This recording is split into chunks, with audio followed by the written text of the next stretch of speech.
For some reason, one day suddenly a bright light shone on the surface of the earth and enveloped it. This mysterious light had almost rendered the entire energy form completely unusable. People call this phenomenon burnout, or it can also be called a death zone. As a result of this mysterious phenomenon, nuclear, electric fire, and other energy sources become useless. Everything from cars to planes, communication systems, and even food production have been grounded. However, of all the things mentioned, the most dangerous impact is the cessation of the function of all weapons. All weapons that are modern and sophisticated have stopped functioning, and the government has lost control of their country. The world has become very chaotic because hunters and criminals have roamed very freely. Even the soldiers and police who were used to modern weapons were unable to do much and were forced to retreat. Without the help of modern civilization, there would be few suitable places for the survival of mankind. But strangely, there is one continent that remains green and beautiful. People call that continent the Top Zone, or it can also be called the Life Zone. Humans have been fighting relentlessly in the war for the Top Zone for survival. Along with this came the crazy human experimentation that who knows who started it, making human evolution with extraordinary power. The fugitives, criminals, and mobsters who managed to survive became very strong and possessed abilities and powers beyond reason. 5 years after the occurrence of this phenomenon, it is seen that humans who are still trying to survive have taken refuge under underground tunnels secretly. The atmosphere is very apprehensive. Not only is there a serious shortage of facilities, but there is also a shortage of drinking water sources. One of them saw a child who was sick and started to feel cold because there were no heating machines in winter. Seeing this, his mother was very sad when she saw her child who was starting to die. He said, "Rai, my son, hold on a little longer. You will get well, I'm sure you will get well." Seeing that the leader of the hideout said, "This is very difficult. After the occurrence of this phenomenon, there are no more factories that produce, let alone for medicines. For now, all we can do is give him water. Although it is very limited, we can still give him water. I'm so pissed off, the mob has taken almost all of our water supply." Then the kids next to him said, "Looks like I have a good idea. If the hunters catch us, maybe it will keep us alive a little longer." While hitting the children's head, he said, "You are so stupid. Don't you know if you get caught by hunters, you will die being treated like a dog? You will be forced to take experimental pills. If you drink it, your survival is less than 10%. Then outside came a voice saying, if he was a civilian who had brought food and medicine for all of them, and the man said it repeatedly while getting ready with his gun. The leader of the hideout says, "You guys get ready. We don't know who is out there, so we have to stay alert." After peeking through the crack in the rock, the guard said he was alone carrying supplies. So what should we do? Did he let it in? Hearing that, the leader said if he was alone, different from our large number, he won't be able to fight us, even if he's one of the hunters. We also need medicine for this boy's recovery, so just let him in. But we still have to be vigilant. Then slowly the guard opened the door where they were hiding and saw someone casually walking carrying supplies and medicines entering the room. Then he said, "Don't worry, I'm not a bad person. I'm a civil soldier whose job is to help citizens to travel to a safer place." Hearing that, the leader said, "I still can't believe you. Let's say you're not from the hunters and there's a safe place for us to live. Then, how are you going to get this many people to get away from here?" While showing the strength of his body, he said, "I told you not to worry about it. I already know where the whole city is, and I'm strong enough since I'm a test subject."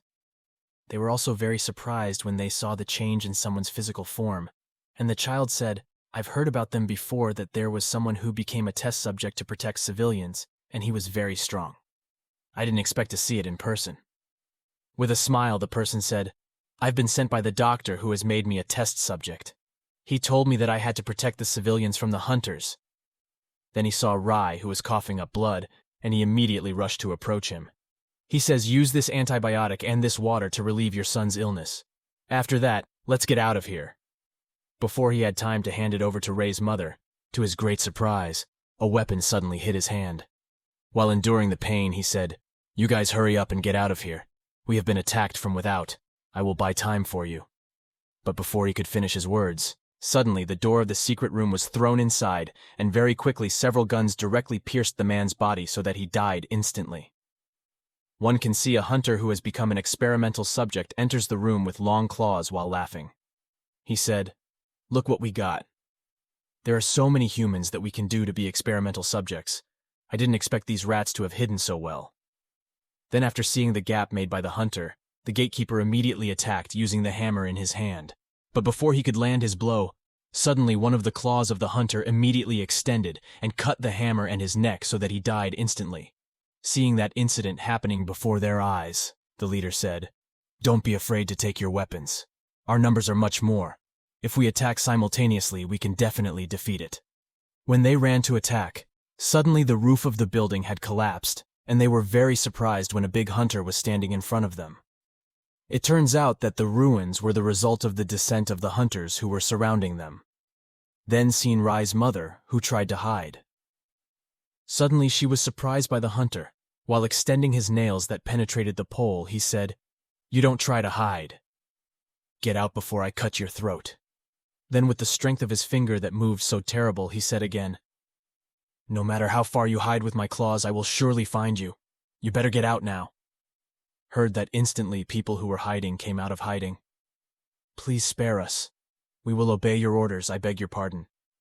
Seeing them coming out slowly, laughing, the hunter said, "Don't worry, I'm just a little excited. I always want to kill if someone is hiding." That was all before walking towards the prisoners' assembly. Even the mother hid her child in a hole. She thought maybe with this her son could be safe from being hunted by the hunters. After they gathered in the midst of the hunters who surrounded them, one said, "Mr. Sakan has arrived, so all of you who are here pay respects to Mr. Sakan." Seen by spreading their hands, they also saluted the lord who had just entered the room. While saluting, one of his subordinates said, "Sir, before you go to the top zone, there are many humans that you can use as experimental subjects. Perhaps one of them might be able to withstand the lethal effects of the drug and become a powerful subject. Then in a loud voice I will say, once you are in front of us, it is the same as if you are dead. If you decide to become experimental subjects, after taking this pill and enduring its powerful effects, while spreading his hands as if continuing his words, believe me, those of you who are chosen together with me, we will rule this world." On that order, it was seen that the hunters stabbed several prisoners until they died. I will say again, this opportunity will only come once in your life. If you don't take the chance that I give you, then you will die like them. Hearing that they were forced to immediately drink the pills that had been distributed by the hunters, seeing his mother eating the pill, the helpless person couldn't help but be speechless. In his mind, he wanted to say, "Mama, don't you take that pill." But in a very helpless state, Rai was only able to see it. After they all ate the pill, they were suddenly in great pain, and in the end no one could survive by enduring the powerful effects of the pill. Looking at making it, his underling said, "Master, looks like this experiment also ended in failure." They all experienced side effects with blackened skin and also red streaks. Then he said, "Isn't there a single mortal who can survive this pill? I really have high hopes for them, even though it's the most poisonous type, but this pill is very special. Well, if they all fail, there is nothing we can expect from this trash. We're going to pack up and we're going to the top zone." Hearing that while laughing, the members said, "Okay, sir. But before that, I will check this place again. Is anyone still hiding?" "We must not tarnish your reputation by leaving a single survivor." While walking around in that place, suddenly he heard the sound of sobbing from a hole behind him. When he approached the hole, suddenly heard Rai's mother's voice saying that caught their attention. "You are such a bastard, you killed us all! You devil creatures!" Sakan, who heard that, then he approached her while strangling and lifting her body, he said, "You call me a bastard? A dying woman calling me bastard? You are very right. The title is indeed appropriate out of the mouth of someone who has been hunted." Then Sakan killed her and threw her body right in front of the hiding hole. Rai, while walking out of that place. Sakan said, "You woman is useless. She's just wasting my time by doing it better. We go right now to the top zone." Rai can be seen coming out of his hiding place and immediately hugging his dead mother while crying. He screams, "I swear I will kill all of you. I will destroy you until there is nothing left." Then Rai saw a pill lying in front of his eyes. I don't know where it came from. Without thinking, he immediately swallowed the pill, without thinking about the risks he would receive. While approaching, he also said, "It turns out there is a mouse left. You should respond if an adult calls you. Looks like I have to send you to hell like that mother of yours." When he wanted to kill Rai, who was still down, suddenly Rai very quickly attacked by using his claws right on the hunter's arm so that his hand was severed. Seeing Rai trying to attack again with his big claws, the hunter said, "You think by eating that pill you will become the strongest? Just so you know, I'm the strongest experimental subject. You can't possibly beat me. But he was very surprised when his hand broke again. The effect of getting hit by Rai's attack. Seeing that, he thought, how could this boy do it so strong? Only one strike he was able to break my hand. I don't want to lose to this kid. I will kill him. Then the hunter immediately grew his hands again in the form of very large claws. What about these claws? I don't think you will be able to fight me if I already use this power. Rai, who didn't have time to dodge. Finally, his body was pierced by the claw so that it penetrated his body. But while enduring the pain he was suffering with all his might, Ray immediately cut his hand again so that the hunter felt excruciating pain. It didn't stop there. Rai was seen immediately kicking the hunter right in the face, so that he immediately collapsed and died instantly. Ray, who was still dissatisfied with this, so strongly he immediately stuck his claws many times right at the dead hunter's face. In his mind said, I will kill you. I will kill you all. There is not a single person left. I have to kill you guys. After doing that, Rai was seen vomiting blood, and his hands were starting to turn black from the pills he had eaten. Looking at it would say, looks like there is a failed product here that still survives. But from what I see, it won't take long. Sooner or later you will die just like your mother. You should be more relaxed to face your death. Looking at Sakan, who was standing relaxed right in front of him, with a sharp gaze, Rai thought, I will kill you. You have killed my mother. I can never forgive you. You must die in my hands. Then very quickly Rai jumped to attack Sakan. But suddenly, with only one flick of a hand pointing right at his forehead, finally Rai was thrown far back. So he was immediately unconscious. While leaving Rai, who was already unconscious, I said, the subject matter of a failed product. It's no use fighting me. Against even one of my fingers, you can't let alone touch my body. You'd better just die. A few moments later, Sakan and his members left the place. You can see a woman coming to Rai who is still unconscious. Then the woman picks him up and takes him away from that place. While walking, she said, I know this child, sooner or later he will die, but at least we will try to take care of him. Who knows, in the future he could be useful for us. 10 years later, 2 middle children are seen running through a street filled with wrecked cars. While pulling her brother, who was starting to get tired, she said, Hold on. In a moment we will go to that city. They said we would be safe if we got there, because in that city there are military members who protect refugees like us. But her brother was no longer able to continue their escape, so he fell down. Seeing that, her also tried to wake her brother up and said, Hang on in a moment. We'll get there safely. If we continue like this, they will catch us. So I beg you to hold on. But suddenly the hunters were standing right behind them. He said, Hey children, give up on running away. There's no point in you doing that. Wherever you run, we will always find you, especially as long as you know you are old enough to do this experiment. So be prepared to do it. By throwing the iron pole right beside the heads of the children, he said again, If you try to run away again, believe me, I will smash your head with this iron pole. So there are only 2 choices. Take this pill or you will die. While crying, the children said, Please don't kill us. Let us live freely. I will obey you by taking the pill. Hearing that, it was seen that the hunters immediately caught the smaller children and forced him to swallow the pills. But suddenly a hard kick, right at the hunter's face so that he died instantly. Seeing the incident, another hunter said, Who are you? How dare you interfere with our plans? Don't you know who you're dealing with? We are hunters. You won't be able to live peacefully if you disturb us. Ray casually said, I'm not afraid. Who are you really? I live to hunt. The hunters heard that. The hunter said, as rumored from the logo, he is a hunter who hunts experimental subjects like us. He would not hesitate to kill us, so we must remain vigilant. Then with a smile, Ray said, Today my situation is not good. If you guys leave here and don't cause too much trouble, I'll ignore you.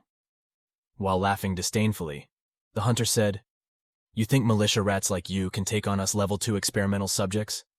It's not that easy. Then try to fight us. You can see the hunter threw the iron pole in his hand. When the iron almost hit Rai's face, Rai caught it very quickly. Didn't stop there. He also threw back the iron and immediately stuck it in the side of the hunter's head. Seeing that the hunter thought, I didn't expect his prowess to be so terrifying. I thought he was only human. It turns out I had chosen the wrong opponent. If only I hadn't dodged, maybe my head would have been crushed. Without realizing it, Rai suddenly attacked again, using his knee that was pointing straight at his face. So he was immediately unconscious. While being off guard after hitting the hunter, with a stick, Another hunter directly aimed his punch at Ray. But with Ray's great skill, he was able to easily avoid it, and immediately launched a punch right at the hunter's jaw. So he was also immediately unconscious. Then after defeating the 3 hunters, Ray approached the 2 children. He says if you are looking for militia base, then you can follow me. You will be safe there, because we will always look after the civilians. After a while, at a death zone militia shelter, it was seen that the 2 children had been hosted by the residents who had saved them. With a smile, they welcomed them both very happily. Seeing Rai, who was watching the 2 children, the leader of the militia organization said, "Rai, what's wrong with you? Looks like or is daydreaming about something. Talk to me." Hearing that in a flat tone, Ray also said, "Sir, is this my last mission?" Then the leader also said, "I'm sorry to do this when you are fighting your death. Please understand I have considered you as my son for these 10 years. But there is no other experimental subject like you in this death zone. I feel like I have no other way to survive any longer, and I don't know what to do to fight for my life." That's what Rai said when he showed his hand. Looking at the resigned Rai while holding his glasses, the leader said, "Even though it's not 100%, but it looks like this mission will give you a way to make you live longer." Rai was also very surprised when he heard that he could survive longer if he carried out the mission given by the militia leader. Then the leader continued his words, "Actually, we can't cure the disease you have suffered because your disease is very different. But the real reason is that we don't have fire. That's why we can't finish the experiment, and the person you have to find in this mission is a fire-wielding woman. That's why maybe this mission means a lot to you. So I'm sure you won't neglect this mission." Hearing that, Rai was very surprised. "Huh, what are you saying? Was this mission to find a woman using fire? So she's the one who will heal me?" With great conviction, the leader said again, "That's the solution that can save your life and also expel the failed test subject. And if the fire-wielding woman is with us, this militia will be our only chance to save the world. Although I know I'm going too far, but we must succeed in this mission. Remember all this for the sake of your life as well as the safety of the world." Then, at the place of preparation for the departure of the militia soldiers, Rai was seen getting ready with his horse. Suddenly, one of the children he had saved said, Are you looking for the older sister? I can't talk to you because you're busy, and I don't want to disturb you. Then the children told about their meeting with the woman who used fire. She also said that when they were running away, they were cold and started to lose consciousness. But suddenly an older sister has sat beside us and created something that glows and feels warm. I haven't had time to ask who she is, but I'm already unconscious. In my mind, maybe this is an illusion before my death. But after the next day when we woke up, we saw a pile of wood emitting black smoke in front of us, and to this day I still smell like that black wood." Hearing that, Ray was silent. Then he thought, "Is it true what these children are saying? If she ever saw a woman using fire around this town." Then the children said again, "I'm sure the older sister who saved us is still around this city because she has saved us in this city too." A few moments later, Rai was seen walking in the direction of the wind that was blowing. He thought, "I'm pretty sure the smell of fire is coming from here, and I should hurry, because I don't have much time left. If I'm too late, I'll die. Damn, this place is now a place for a group of people who worship fire and make the fire a god. I don't know if they still occupy this territory or not." But suddenly Rai was surprised by a group of people wearing horned head masks and a spear. They immediately ordered their members to arrest Rai. After Rai managed to escape and hide, while peeking and enduring the turbulent pain in his hand, he thought, "I don't have time to deal with those fire worshippers. I should go and find a fire-using woman so I can cure my illness." After hurrying to walk, suddenly his feet stepped on a fragile wood, making the fire worshippers who had been looking for him surprised. He immediately blew the trumpet to give a signal that he had found Rai's location. But suddenly a kick came towards the fire worshipper, body right towards his head, so that he was immediately unconscious. After defeating the fire worshipper, while removing her head cover, she also said, "Are you all right? Why have you been following my smell all day? What do you want?" Seeing a woman standing straight in front of him, Rai was very surprised. He thought, "This woman, she has a scent like fire. Is she the person I'm looking for?" Then the woman said that if she is not a person who can use fire, but she said if she already knew that person and has been with her until now, and the woman said if her name is Seungha. When I saw his reaction, that felt disappointed with her words. She also invited Rai to come with her if he wanted to meet a real woman who uses fire. A few moments later, after following the woman, They arrived at a pier, and that was the boundary of the fire god worshippers' territory. There Rai said, "Didn't you have avoided the worshippers of the god of fire? But why did you even invite me to their place?" While walking, Seungha said that in this place there are not as many guards as other places. Pointing, she said again, "In this place there are only 3 guards, so looks like you can beat him." Hearing that, Rai protested by saying, "What have you been talking about? Aren't we on the way to a fire-using woman? Why does it suddenly want me to fight them? What's in your mind?" When Rai was off guard, suddenly a spear pointed straight at him.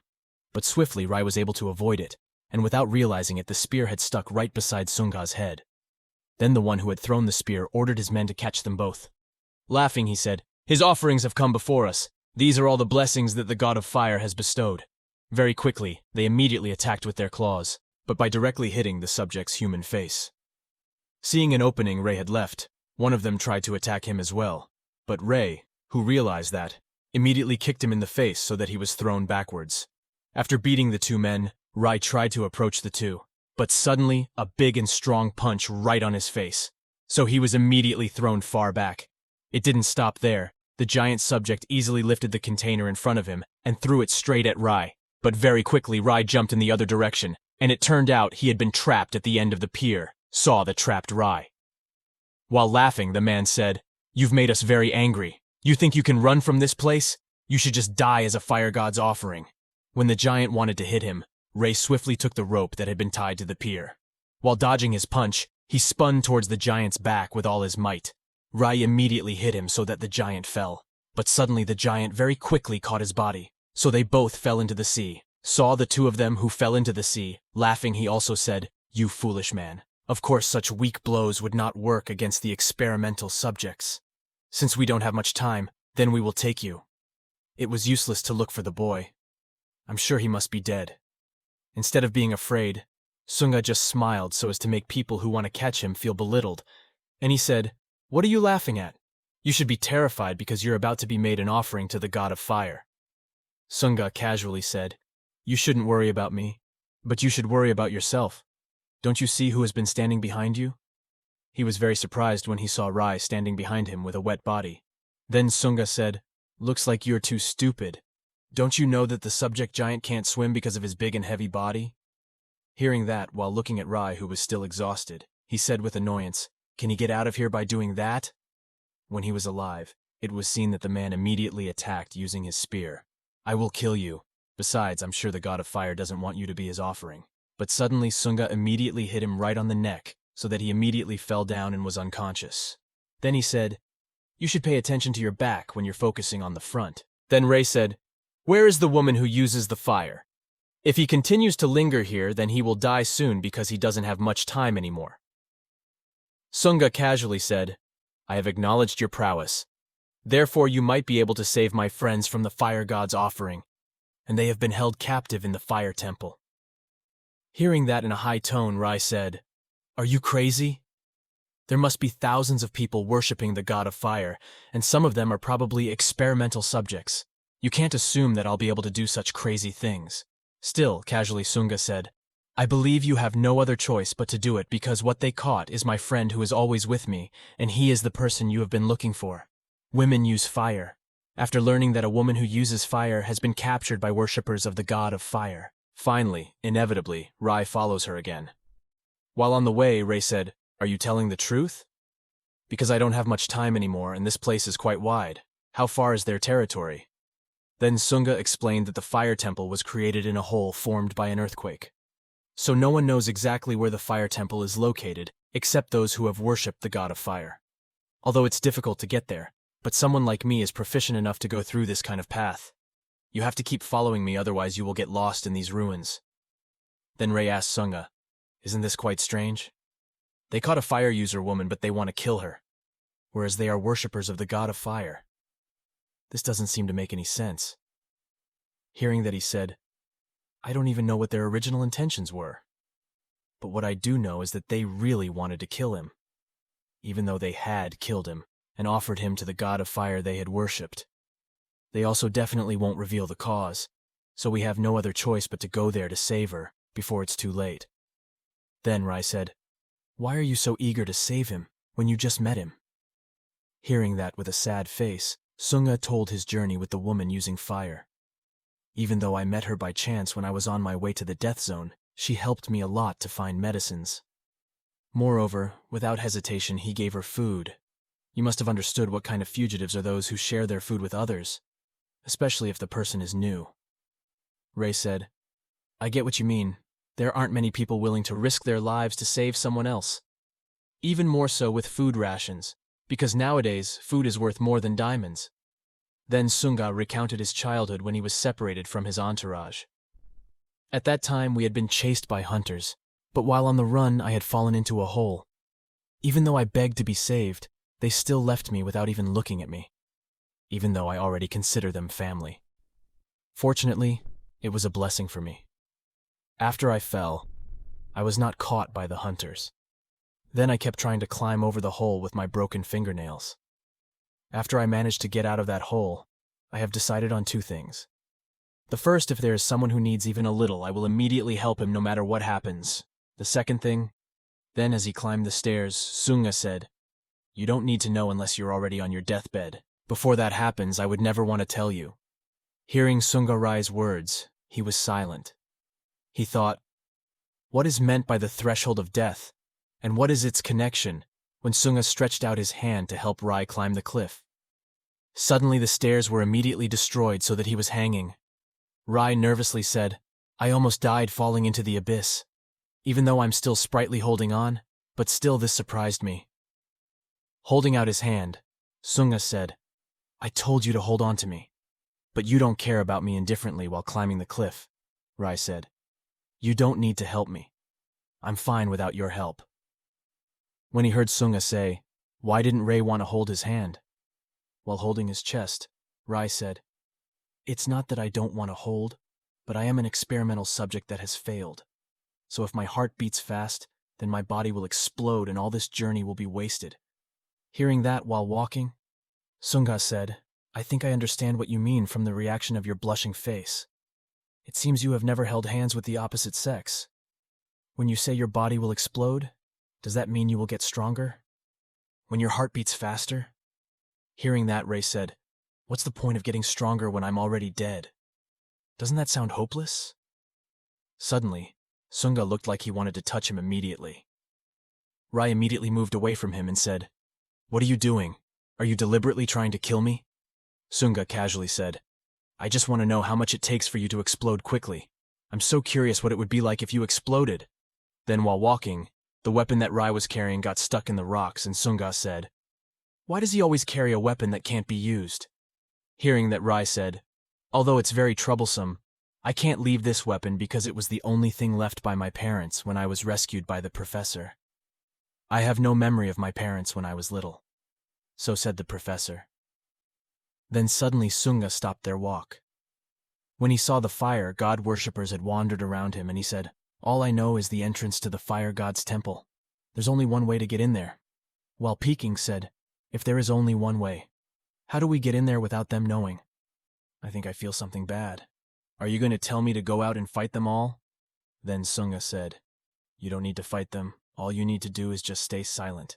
Then you will be safe. Obviously, they had separate rooms for ritual sacrifices, and they would have loved to have a large number of sacrifices to their fire god.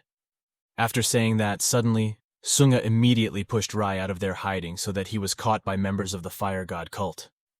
Rai, who was surprised by Seungha's treatment of him, used him as bait. He could only remain silent while looking at Seungha, who seemed to give him the code to shut up. After a few moments, it was seen that all the followers of the fire god worshippers had performed the ritual for the sacrifice, and at the end of the offering cliff a woman was seen wearing a white dress. When Rai saw the woman, he said, Are you the one named Yumi? Fire-wielding woman, I am the one that Seungha sent to save you.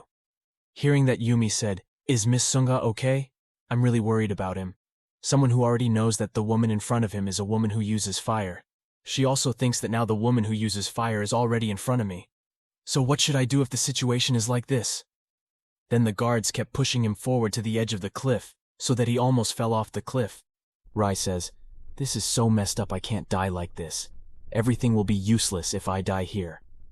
With the ringing of the bell, the offerings will begin, and they say, "Watch, O God of Fire, we will give you a very special sacrifice."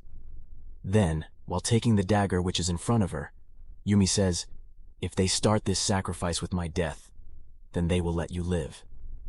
Until the next sacrificial ceremony, without hesitation, Yumi tried to stab her dagger into her body. Seeing that, Rai spontaneously immediately ran to save him, but suddenly his feet tripped, which made him lose his balance, so he fell into the abyss. As he resigned himself to his fate, he thought, "Is this the end of my life? Why do I miss my mom when I don't even remember her at all?" Suddenly a voice startled him. It turned out to be Seungha's voice dangling, like to help Rai, who has fallen. After holding Rai tightly, he also said, "Why are you so hasty with your death? This is just the beginning. You should take it easy so you don't die that way." Then he didn't only save Rai, but Yumi also took him using the rope to escape from the altar of the fire god's offering. While hanging, Rai said, "Why didn't you tell me when you made me bait to find the location of this offering? So what are you planning next?" After arriving at the top of the cliff, they were seen running because they had been chased by the worshippers of the god of fire. By throwing the spear, they also say, "You will not be able to run anywhere anymore. Then confess your sins to become a fire god offering," seen so many spears that showered them. While avoiding it, Rai also said, "If we have arrived at the door, then we will be safe.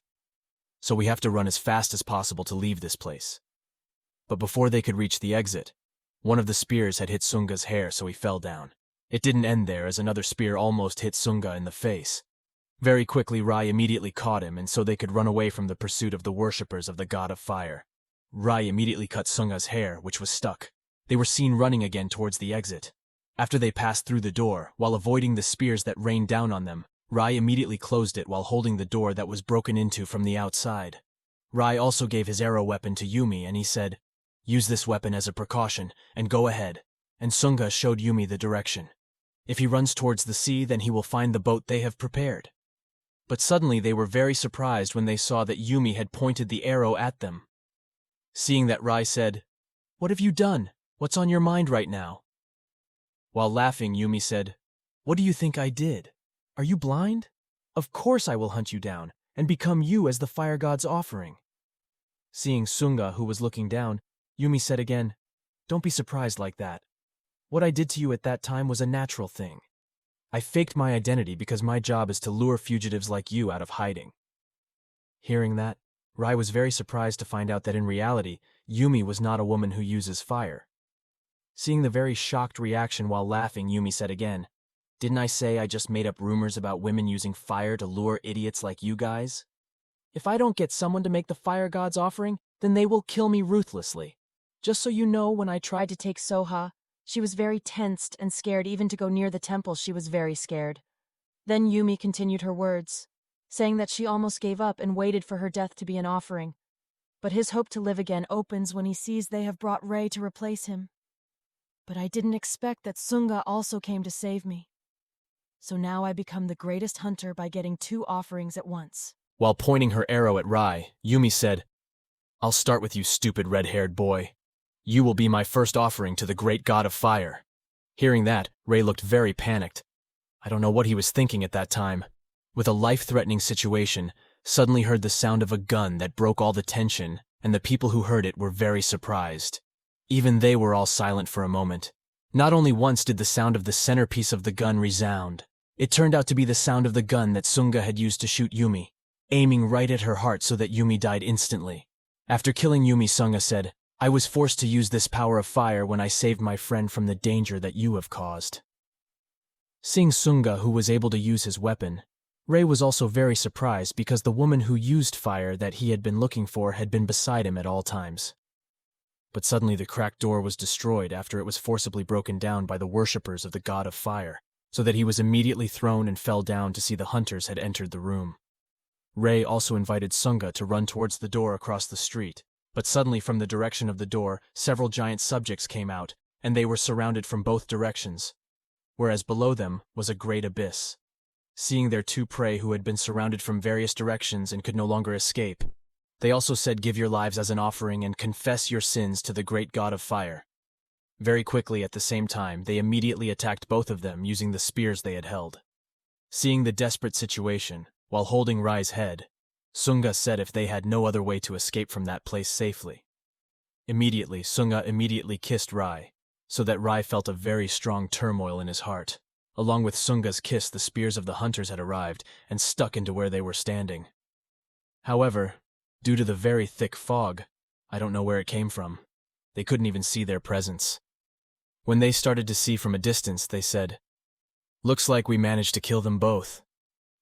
This is a boon to the god of fire." But they were very surprised that it was just a jacket that had been used before, and they couldn't find Rai and Seungha because their view was still blocked by the fog.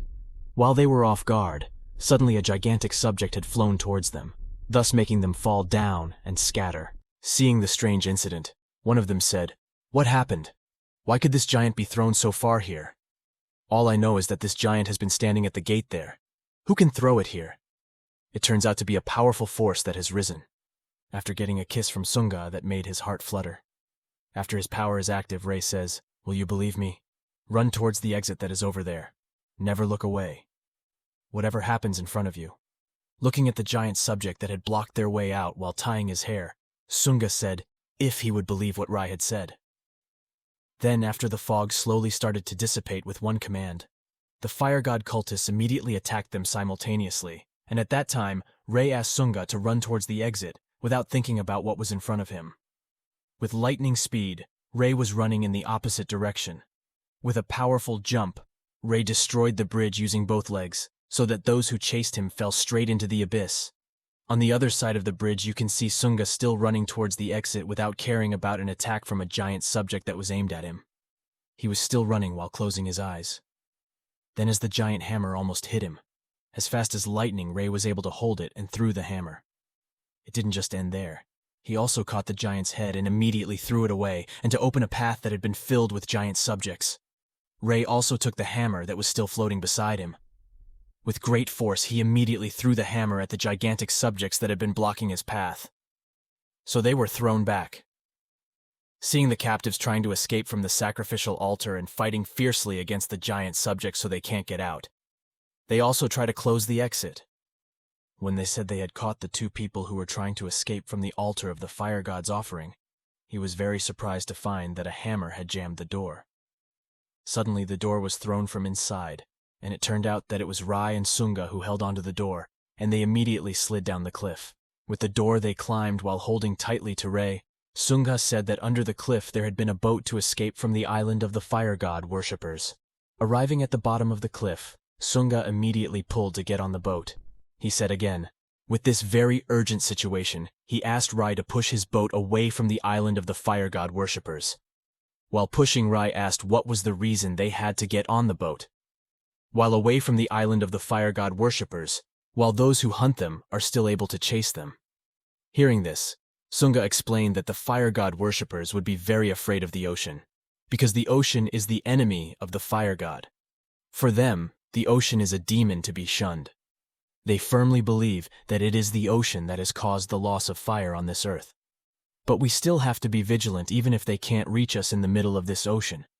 But we don't know what their next plan is to catch us. Then Ray also felt excruciating pain, the effect of the power he had activated when fighting against a giant subject, and he said it would be fine if he rested even just for a moment. Ray also asked Seungha to be taken to the militia market. Hearing that, Seungha, who was a little panicked, said, "Hold on a little longer. If you lose your consciousness right now, then we won't know what will happen next, and this is very dangerous for both of us." Before Seungha could continue his words, suddenly a very large arrow hit Rai's body, so he immediately fell into the ocean. It turned out that the big arrow had been fired by worshippers of the god of fire who had been stalking them from the top of the cliff, moments later after Rai was shot by an arrow which made him fall into the ocean. Finally, they both were stranded on an island. At night, Soha tries to light a bonfire using his powers. But out of nowhere, the leader and his men were behind him, and they were very surprised when they saw a fire burning in front of them. Seeing Seungha, who was very surprised at their sudden presence, then the militia leader said, "I apologize for our impudence towards you. After seeing the flames, we couldn't help ourselves as these flames are a very rare phenomenon." Then he introduced himself to Seungha. "I am the leader of this young man. It will be our duty to bring him back to base safely. Because it is very dangerous here, We will take you also to the militia base. So you don't worry about us. We are very good people to refugees. Seungha, who only listened to the chatter of the two of them. Then he also pointed his knife and said, You don't play with that nonsense. You think you're the only ones who want to use me to light your weapons? I already know everything about you guys by using me. You will light your guns, and Marniat will take over the world wielding a spiked staff. While laughing, the leader said, It turns out you already know everything about the mission. So let's get straight to the point. It's true what you said. If we had someone like you, then we would be able to leave this horrible death zone. I will easily destroy those who look down on me, and I will become the majestic ruler of the top zone. After ordering his subordinates to point their swords at Suha, he again said the militias located by the top zone had called themselves the government. They deliberately trapped me in this death zone. They treated them with the utmost contempt as an errand boy to collect corpses and failed subjects. Hearing that, Seungha asked, So you purposely gathered failures like him and sent them to the testing ground to see their progress? What you said was true. By stepping on the curtain that was still lying down, he also said that this child might not have sensitive feelings for me. I was the one who gave him a hope that if he could get you to the militia, then he would be cured. He is a very stupid failed subject. While swinging his weapon at Seungha, he said again, Because you don't want to do what I want, so I have to force you in a rough way so you can obey me. But at that time, Ray Pun woke up and caught the two guns pointing at Seungha, and he said, I did not expect what you had said, even though I really believed in you, and I also respected you a lot. Seeing the leader trying to calm the Rai who had heard his words, You have misunderstood me. I told that lie because he didn't want to follow us to the militia. Just so you know, there is no one person that I consider more important than a child that I have cared for the past 10 years. Regardless of the leader's words, he immediately grabbed the weapon and hit the head of the leader so strongly that he died instantly. It didn't stop there. Rai also hit the leader's subordinate right in the stomach, so that he was immediately thrown down into the abyss. After killing the two of them, it was seen that someone was very resigned to his life. It turns out that all this time he has been deceived by people he really trusts. Then the next day, on the shoreline, Rai was seen trying to retrieve a rifle that had been damaged, and he said that he could not go anywhere without this weapon, because that weapon was the only memory of his parents.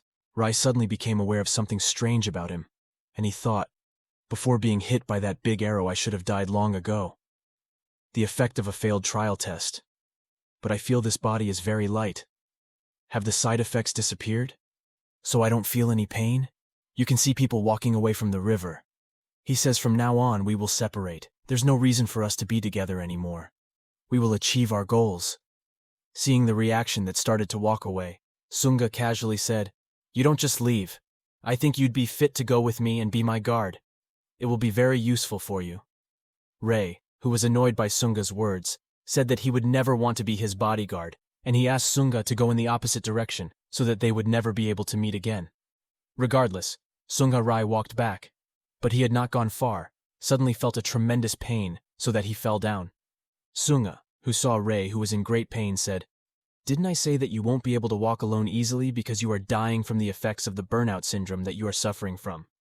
Your illness is an extremely rare disease that develops due to the reaction of burnout residues from the air in the subject's body that fails, but I emit a firelight that is able to remove the remnants of burnout. If I approach you, then I can repel it. It's because I am a person who can use fire. When Soha walked over to him, Rai saw who was so relieved because the pain he felt had disappeared instantly. Seungha again said, You must feel better because I'm already near you. So you must understand that you can't just leave me. How could he have such strength? Seungha also said again, if his mother was the one who made him like this, and he said that his mother must have something to do with the phenomenon of the disappearance of fire on this earth. For that reason, Seungha walked around this terrible world to find his mother. Ray said, Do you know where your mother is now? When he heard Seungha saying that his mother was in the top zone, Rai was very surprised, and he said again, Are you crazy? As if we weren't enough enemies for the militias and the fire god worshippers. Now you want to go to the top zone? Did you think I would do something crazy like that? Seungha, who walked backwards while listening to the words that said, If she is a crazy woman who wants to go to the top zone and it is a very deadly mission. Rai immediately felt excruciating pain. Seeing that Seungha said, I did not hear what you said. Try saying it one more time until I hear it.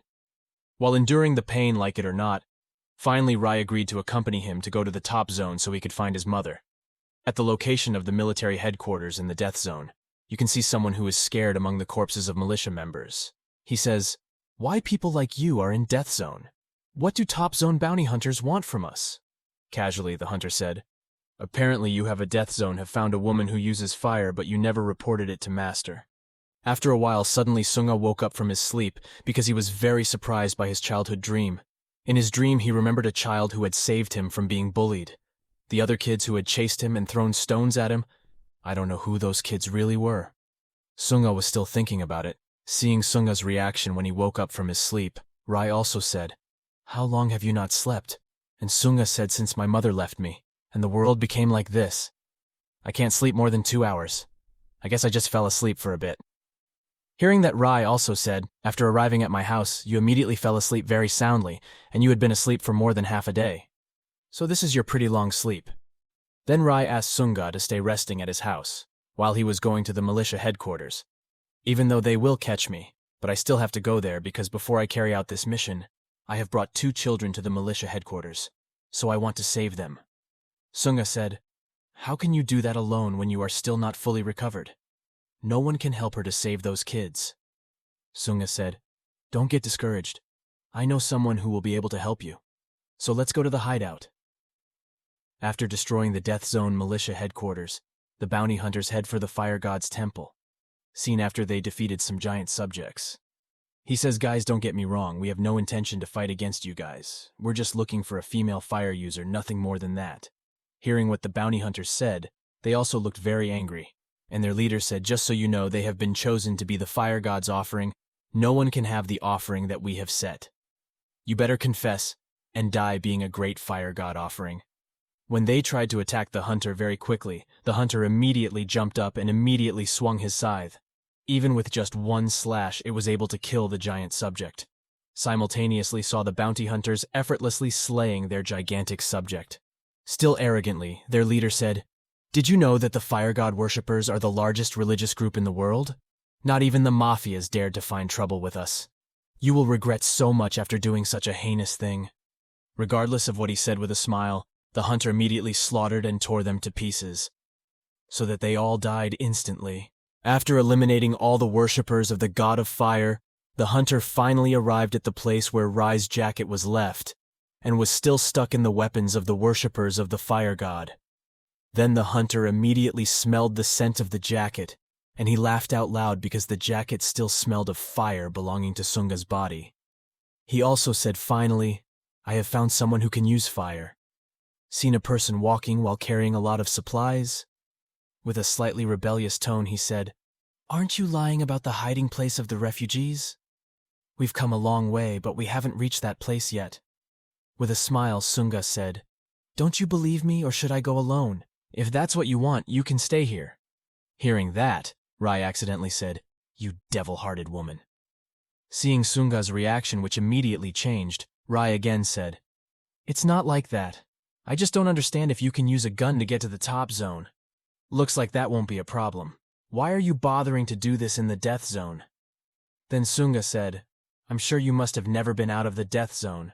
So you say that, as long as you know that experimental subjects outside the death zone, you won't be able to take on with weapons alone. After all, to create a reaction strong enough to fire a weapon, I had to come into direct contact with it. I can't do that because it would reveal my identity. What if he disguised himself as the god of fire? Maybe you will find it easy to go to the top zone." Seungha also said, "You're telling me to become a fake god of fire? It won't be easy. Do you think they'll let me live if they find out I'm only tightening them up?" Then Rai said, "How about you just stay with me for a while we hide? Although you will definitely doubt me, but I can definitely guarantee your safety." With a smile, Seungha said, "I quite understand. You asked me to stay with you as well as to be the antidote to your disease. But unfortunately, you won't be able to protect me because you will definitely die before I die. Even though I can withstand your illness, but that is only temporary. I can only ward off the burnout shock that is in you only by using the fire energy that is in me. You have to be near me at least 10 meters away for you to survive. The farther you are from me, the weaker the energy that can ward off your illness." With a very innocent smile, Seungha again said, "You don't die immediately, but your death will slow down, and it will definitely happen." That's why we need a world without burnout, so that our lives are much more peaceful. When they had arrived in front of a very large cave, and he said if the cave was a hiding place for refugees. After entering the cave, suddenly Rai noticed his surroundings. It turns out that the people in the cave had noticed the two of them, as if wary of their presence. Seungha saw Rai, who was very nervous. He also said that if new refugees arrived, they would always observe very carefully. There have been many cases where this hideout would be very vulnerable to hunters. So for now, we have to meet with the chief. Hearing that, Rai said, "Okay.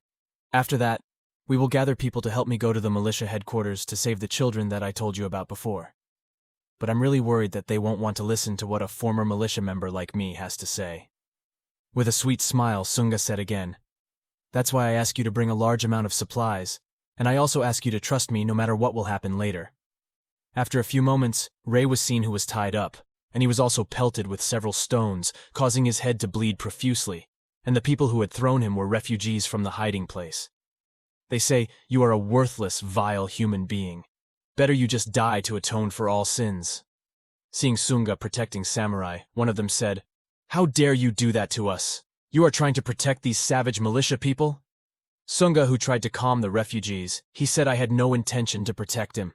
But he's very useful to us because he's a test subject and I'm sure he can help us." By yelling at the guy, said, "I don't want him to help us. Did you know that the militia killed my son? Not even you will be forgiven for trying to help her." While crying, she continued, "Do you know how many people have lost their children because of these bastard missions?"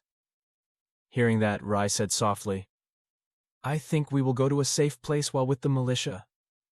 I apologize if the militia is a very rotten place for you." Regardless of Rai's words, the old man immediately wanted to hit him using the iron hammer he had in his hand towards Rai's head.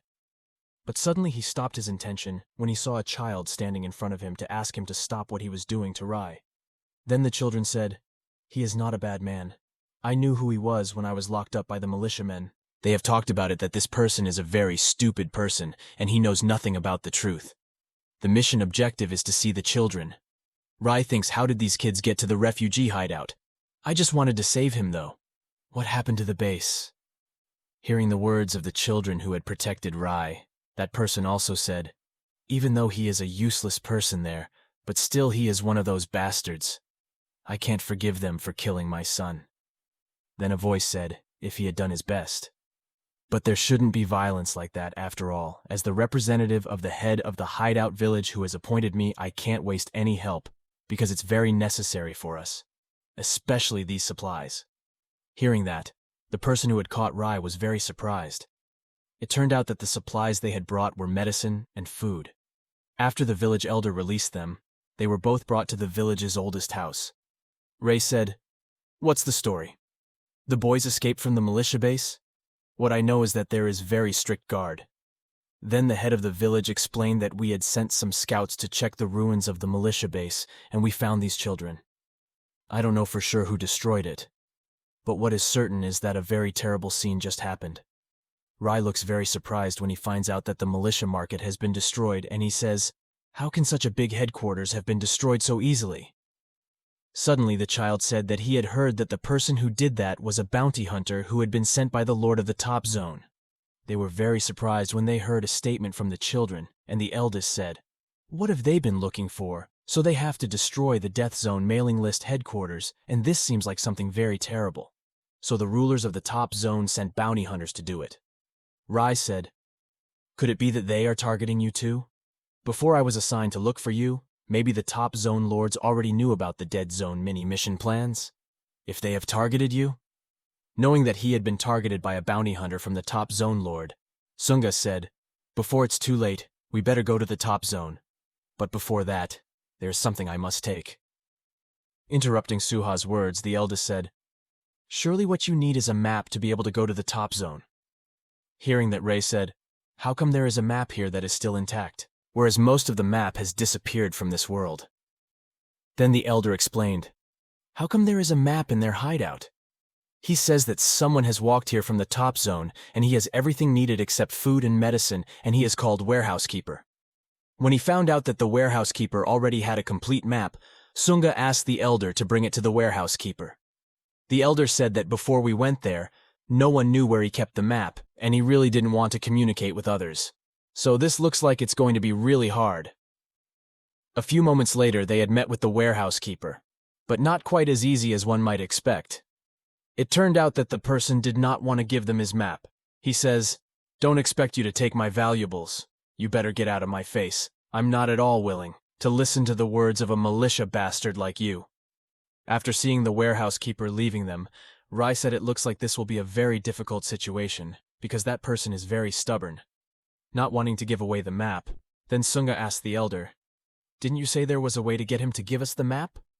The elder explained to Seungha that the warehouse keeper had a wife who had lost her voice and smile. After his son died a few years ago before the ruler of the top zone was determined, the kid guarding the barn volunteers to join the mission to fight the rebels. But the experiments from the mission made him experience the burnout phenomenon, which resulted in his death, and at that time, the rebels had attacked the militia headquarters. So the warehouse keeper and his wife fled without taking their son's body. As a person who has a fairly complete trade, he also brought some of his merchandise, even though it was only what was needed to survive, and he went to the death zone to save his wife who had no more enthusiasm to live longer. Not forgetting, he also made a map so they could return to the location of his son's body. In the end, he had created the only map leading to the top zone. Thanks to his escape even after they returned, his wife had spent most of her time in the mound of earth that she assumed was her son's burial. Although many years had passed, but his wife still did not speak, and her face was expressionless. The warehouse keeper has tried everything possible to get his wife back to the way she used to be, but he still doesn't succeed. He will give anything to make his wife as excited as ever again, even though it is a very valuable map for him.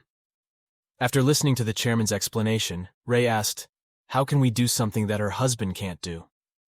If so, tell us as much information as you can about the seller's wife." The elder said, "I don't know any information about his wife, because I've never spoken to him. But I know who is the only person who often meets him, but it is very dangerous for you." After knowing who the wife of the warehouse keeper often met, they finally went to that person. They saw some people had tried to get close to the cellar keeper's wife, and they said, "We can't even get rid of the one who has the disease, because his wife is so useless. What should we do because they have all the equipment we need?"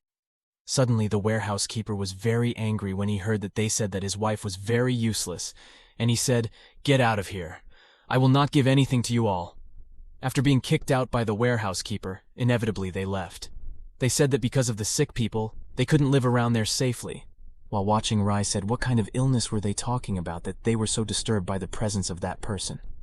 Seungha also said that the disease is very dangerous and can even be contagious.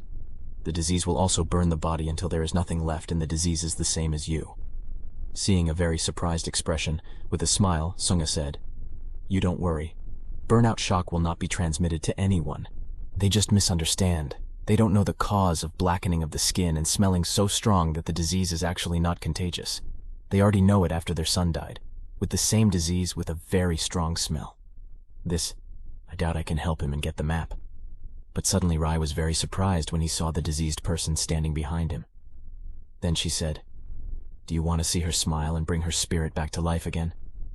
Seungha said, "Why did you say that? Will you help us because we urgently need the map that the warehouse keeper has kept?" Then the man explained that they had to find someone before their son joined the militia. He is a very famous chef because he has no talent for cooking, so his daily life is to eat his son's cooking to cook food. "We don't have fire. And besides, it's not fire the main problem is really important is to find a cook who can make top-class food, and that one cook is now in the death zone. She was someone who could imitate the taste of fire cooking even without using it. He is a very famous person. His name is PP. Somewhere dead zone, seen 3 people. They say since burnout eating is the most fun thing to do and eating food cooked by PP can make us die of pleasure. Then they said that the top zone rulers had declared war to get PP. I didn't expect PP to have joined that organization. They purposely kept P for themselves. It's the same as they are against and consider the control of the top zone as their enemy, even though we are the best intel in this area, but I don't think I would want to join that organization. But it was seen that after they were engrossed in chatting, one of them had disappeared, and it turned out that those who had kidnapped him were Rai and Seungha. Then Ray said, "They say you're the intel in this area, so then you must know where PP's current location is." Heard that Ray was looking for PP. While laughing, he said, "Are you guys planning to kidnap PP?" Don't hope you can do it. Just so you know, PP is our target. Holding his sword, he again said, being the best intel is tantamount to means I am a strong person. You will have to fight me if you want to find out where PP is. Before he had time to attack very fast and strong, Ray immediately launched a right punch to the side of his head, causing the wall behind him to shatter and make a hole. Instantly, his mentality immediately shrank, and he said that the organization had taken him. If you forgive me, then I will voluntarily accompany you. A few moments later, after getting information from the intel, they finally headed to the location of the organization's headquarters. While watching, Rai said, "Can that person be trusted because we just met him and we don't have any information about him?" Seungha casually said, "We have no other choice but to follow him. Besides, we have to know what food the warehouse keeper's wife wants and how PP actually looks like. The only person who helps us is only him." Arriving at a very large hallway, he was surprised to find that Rai and Seungha had disappeared from behind him. But it turned out that Rai and Seungha had been hiding somewhere because he saw guards from the organization already around them. While watching the man who was ambushed, he said we had to hide because the chemical soldiers from the militia had arrived. I don't know if this place has been staked out by soldiers. They are highly trained soldiers of the top tier of the militia, and their main weapon is highly toxic gas. Then Rai and Seungha were very surprised when they saw the two chemical soldiers paying respect to the diseased person. Rai said, "Is it one of the high-ranking militias who is undercover to spy on the refugees? I didn't expect that we had been fooled by that bastard." Without realizing it, two other people from the chemical army were standing behind him. He immediately attacked Seungha with his spear. But very quickly, Rai caught the tip of the spear. He says, "Lest you hit this spear which has been coated with a very lethal poison." When Rai was off guard, one of them tried to attack him, but Seungha saw that Rai was in danger. He also pushed the soldier so that the tip of the spear hit his jacket. So that Seungha would not be scratched by the spear, Rai violently hit him and broke the spear. It didn't stop there. Ray immediately kicked the face of the soldier behind him, so he was thrown far back. After being hit, Rai saw the soldier take out a very poisonous gas bomb and offered it to Ray very quickly. Ray immediately caught Seungha and jumped from the tall building so that they fell into the ocean. Moments later, after escaping from the poison gas, they were stranded on the beach. Seungha was seen giving artificial respiration to Rai because he was unconscious. After Rai realized, he was very surprised to see Seungha kissing him. He said, "Did you purposely want to kill me? By making me rage with my beating heart?" But suddenly Rai fell silent when he saw Seungha, who was crying. With a serious face, Rai said, "Have you forgotten that I'm a failed experimental subject? Their poison is ineffective against me, so I won't die with just poison like that. But it's different if I go berserk in my state like this. All my limbs will be torn off and I will die a painful death. So from now on, try not to kiss me again without warning." Hearing Rai's words, Seungha casually said, "So I can kill you in that way? You better be careful when you sleep. Maybe I'll kill you easily like that." Regardless of what Seungha raved about, Rai also said, "It's better now we think about how we can find PP. We must hurry quickly." Then Seungha also explained if there is a place, which place is often visited by the world's greatest chefs. So that we quickly get there, then we should go through this underground. While climbing the stairs, Seungha again said, "There is a place with hidden cooking facilities and ingredients that can still be eaten, very safe and easy to get there. So this time, trust me." Hearing that while following Seungha, Rai said, "Just so you know, I was really worried when I heard you say that. This is the umpteenth time after climbing the endless stairs." Panting, Rai said, "How long have we been climbing these stairs? Is this what you call youth journey? Just so you know, my feet are already cramped. Did you forget to mention that the easy and safe route is to climb this tall building?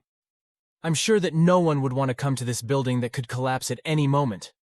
What if PP isn't up there? Then this trip will be in vain." Still casually, Seungha said, "It would be very easy to find a place around here. So trust me." After walking up the stairs for a long time, they finally reached the top of the building. While walking, Seungha said maybe there were some members inside. If we find it, then we can meet with PP. Rai thought, is there really someone in this building? While this building has been shaking. When they entered a room, suddenly Seungha felt someone's presence in the other direction, and he asked Rai to go first into the room. Meanwhile, he went the other way to check the place. Before parting, Ray advised Seungha not to go too far from him because it could cause him pain. After entering the room, Ray was amazed at the view seen from the top of this tall building. But suddenly he felt the presence of someone with a very strong killing aura, and it turned out to be the bounty hunter from the ruler of the top zone, who had been waiting for him with great care and keeping his distance. Rai thinks he has a very terrible aura. He must be the bounty hunter from the lord of the top zone that the boy had told him. I didn't expect to meet him here. If I made a stupid move and wasn't careful, then I would die easily. I hope Seungha doesn't come here and make things worse. Then seen the hunter was preparing to attack using his scythe.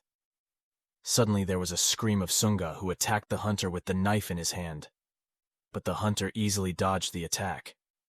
You can see Seungha continuing to run towards Rai, who was standing at the end of the building, so that they both immediately fell from the top of the tall building. While shouting, Rai said, "You stupid woman, if I knew you would do something stupid like this, I should have tried to fight that person and threw him down. But you brought me into the abyss of death." Seungha casually said, "Didn't I say this is the place I used to access every corner of the city? So now hold on tight if you don't want to die." After saying that, Seungha immediately released his parachute. Then he said, "If the high tower was a good place to observe the situation around. For now, let's forget about looking for PP. So we'll head back to the village right away since they've traced my scent all the way here. It's possible that the village is also in danger. Even if you forbid me to go there, then I will still do it and force you to go with me." Then Rai said, "Okay, I will follow you, even though there will be people from the militia or the hunters. I will still follow you, because I have a debt to pay to the refugees." When Rai asked how to land this parachute, for the umpteenth time, Seungha easily said, "Trust me." After a while later, seen the two of them finally have been hanging on the rocks. The annoyed person said, "Is this what you said you should believe in?" With a very innocent face, Seungha said, "I did say if I could land it, but I never said that I'm as good as someone skilled, so this includes a pretty good landing for us." After saying that, the rope suddenly broke, and they both fell down. Arriving at the cave where the secret place of the refugees is, Seungha said, "We have to evacuate the refugees first before the hunters and researchers get here. I hope we're not too late." But when Rai looked around him, he said, "It looks like we're too late, because where we are, there are so many scattered footprints. I guess it looks like there has been a battle here." After entering the secret cave of refugees, Seungha said that the current situation seemed very lonely. Maybe they have been hiding in the tunnel which is located at the end of this cave. "We'll take the tunnel near the peak, and we'll go there secretly to keep an eye on it from above." Suddenly, the eldest of the refugees was behind him and he said, "Don't you worry. You will be safe here from the pursuit of the soldiers. At this time I was in a dilemma because we were only able to hide a few people. I was very ashamed of the residents for allowing many of them to have been caught by the army. If you want to see them capture the refugees, then follow me, I will show you." Then, after arriving at the lookout, it was seen that the refugees had been surrounded and held captive by chemical soldiers, and the eldest asked them to hide if they were seen by soldiers. "Then everything will end in vain."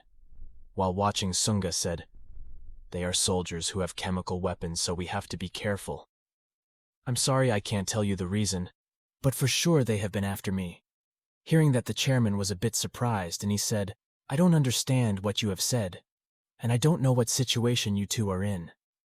But our top priority is saving the displaced citizens. So for now, we should first gather the citizens. Then we use the plan we made earlier. We must be strong and confident if we can beat them." Then the chairman ordered Rai to keep an eye on the people on his left, while Seungha was ordered to watch over the ones on his right, and I will gather the remaining people to carry out the plan we have made. Earlier, after getting orders from the chairman, Ray finally complied and walked to the right from their hiding place. He also told Seungha about how the surveillance situation in this area of Goa was. After several minutes of waiting, not a single word was heard from Seungha, so that made Ray feel annoyed. He said, "In a situation like this, why are you still ignoring me?" But Seungha still didn't respond after Rai said that. He suddenly felt such excruciating pain that he immediately vomited blood, and it turned out that the cause of the pain he was suffering was because Seungha had been caught by chemical soldiers and was out of his reach. Seeing that he was enduring the pain, Seungha rebelled and begged the Kimigal soldiers so he could be released. The eldest said, "You don't fight this all for the safety of the refugees. After all, you are the one they are looking for, and you are the cause of this mess." The leader of the chemical army was heard saying, Hey old man, this is very surprising because you have told the truth about women using fire. Seungha was very surprised when the eldest said that he had deliberately handed him over to the soldiers. He also said, I apologize to you because this is the only way to save the refugees. I can't let this place be destroyed, just to save you. Regardless of what he said, Seungha also said, I understand what you mean, and I will obey all your words. But I beg you to bring Ray here with me. Hearing that, the elder thought for a moment, then he said, there must be something. Why you and this young man can't be separated, and that gives a reason for me not being able to do it. I thought if he saved you, then it would be a bad ending for this place. After all, he was one of their test trials. Without realizing it, Ray had crawled with all his might to approach Seungha so he could be released from the pain he was feeling. He thought if I could get away from this pain, then I would finish them off. I didn't expect that everyone I met had betrayed me. It was seen that Seungha bit the hand of the soldier who had held him captive, so he was released from the soldier's embrace. He thought I should rush to him. If I'm late, then Rai will die. I don't want any of that to happen. Seeing Seungha running towards Ray who was dying, the elder immediately cut the rope beside him. Suddenly Rai fell into the trap hole that had been prepared by the elder. Elder said, I beg your pardon. I've said before that I'm doing all of this for the sake of the safety of the refugees in our village, even if it means sacrificing both of you. While shouting, all said, what have you done? Did you kill him on purpose by dropping him into that hole? You are a very vile human being. A few moments later he saw Seungha, who had been bound, and he walked among the residents who had been detained by the soldiers. In great panic, the elder said, this is very different from what you have promised. You already said to release the citizens if I hand over the fire-using woman. You are so savage to do this. While laughing, the leader of the chemical army said, Hi, you old man, you are really useless. With an instant you can give up someone who is very close to you, and you expect a lot of people you just met? It seems you are so greedy you don't deserve to be called the leader of this citizen. The elder was also very surprised after hearing the statement from the army leader. He thought I didn't expect that I would be betrayed so easily. Is this the karma of what I did to both of them? Then the army leader said, You should be thanking me because I let you live for a longer time, and also in a broken world like this. What kind of idiot would do such crazy experiments on humans? Pleading, the elder again said, You've got a fire-wielding woman. Isn't that enough? And also you guys will find it hard to carry a large number of people like this. So I beg you to spare our citizens. While showing a medicine, the leader said, Don't get me wrong, I won't take them all. It's true. If we experimented on them, we'd only see if they would pass our judgment, so we only brought in people who were able to survive safely. Only a 10% chance of all of them surviving this deadly experiment. Then the leader ordered his men to start the experiment and judge how many people passed the experimental trial. Suddenly, pointing the knife at his neck, Seungha said, Stop what you're doing. If you touch one of the residents, you'll only take my corpse. I know you have been ordered to take me alive. The chemical leader said, It's true that we need you alive, and you are a very valuable person for the top military officers. With a bluff, he continued his words. Can you die quickly because I can't wait to see you die? Whether we bring the use of fire or not, we will gain nothing. We only need to report to the authorities if we have found you in a state of death. So we needn't have worried. Hearing his chatter, Seungha said, You must be lying. It's impossible if I'm dead. You are easily forgiven. You must know what happens if you fail the mission to take me at ease. The chemical leader said, I don't care whether you believe it or not. We will see. What will happen after your death, so you better hurry up and kill yourself. Suddenly, from behind, a knife was beside his face. A voice said, You've always been babbling useless things. What if you just die? Seungha was very surprised that the person who had pointed the knife at the chemical leader's face was a sick human, and he said, Don't be surprised. Haven't I told you before that I really admire you? Hearing that in surprise, Seungha asked, I don't understand what you have been talking about. I think you are a traitor as a spy for the militia. Chief Chemical says, Do you think by making a small threat against me, you can possess and take away this fire-wielding woman? Didn't you think about how to fight us? If you act recklessly, the guy replied, Do you think I did this without a plan? Besides, I didn't do it myself. Don't be surprised if you see it. Immediately, the guards behind Seungha immediately took off their masks and clothes. It turned out that they were members disguised as chemical soldiers. Seeing the member who had stood before him, he was very surprised. He said, How come the bastards are here? You are one of those people who are not interested in gaining power, and you have been kicked out of the militia and become a neutral party. So, what made you fight the militia soldiers? There must be a reason for everything, smiling he said. Indeed, we are on a neutral side, but if we benefit from saving women who use fire, then we will do it without thinking. Even though it has to fight the militia, the chemical leader again said, don't be arrogant back then. You still wouldn't be able to fight us with just a few members. I believe that the 5 of you won't be able to stand against us. While whispering, he said, do you think we're the only ones who do this all? Of the many chemical soldiers here? Did you know that among them, there are some members who have disguised themselves? Hearing that, he just laughed. We'll find out soon enough when all the soldiers take off their masks. I know you're just bluffing me, so you just prepare for your defeat. Besides, how could you possibly beat us all? Seeing that the army leader belittled him, he said, you are very confident. You said you were able to fight the members without using your masks. Now I will give you an offer. Let go of that fire-using woman, then I will let you go without even a scratch on your body and we will leave here. The chemical leader shouted, are you crazy to let a woman who uses fire go? It is as good that I have killed myself than I have been killed. Tuan Sakan, I'd rather die from this poison gas. After hearing his words, the diseased man immediately pulled the mask he was using so that it fell off his face. With a sharp look, he said, you better make your choice right now because the sun will set soon. Just so you know, after dark the other members will come out of their hiding places, and they will finish off all the chemical soldiers who are here. After that they will leave. He laughed out loud. Then he said, looks like it's not that easy. Before sunset we will all die here because they are hunters who rule the top zone will soon arrive. Do you want to bet who has made here? Then when the sun had disappeared, and the situation inside the cave had become pitch black, the chemical leader ordered his men, he said, at this time we can't see anything soon, the moonlight will shine on this place. While waiting. So you guys hold on to your respective positions and watch the exit.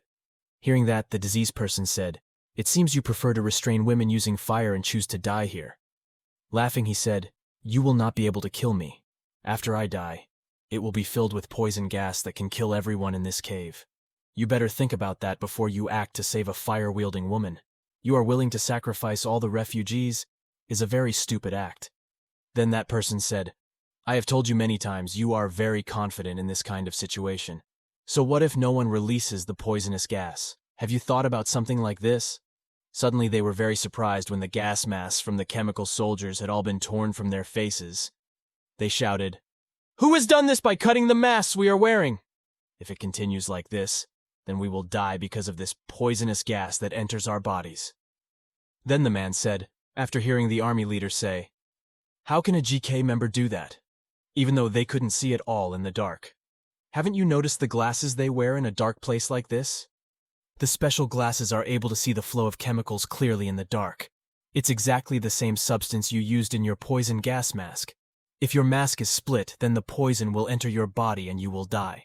The chemical leader was very surprised. He said, how did someone like you know about the poison gas, even though this information was very secret and no outsider could find out about it?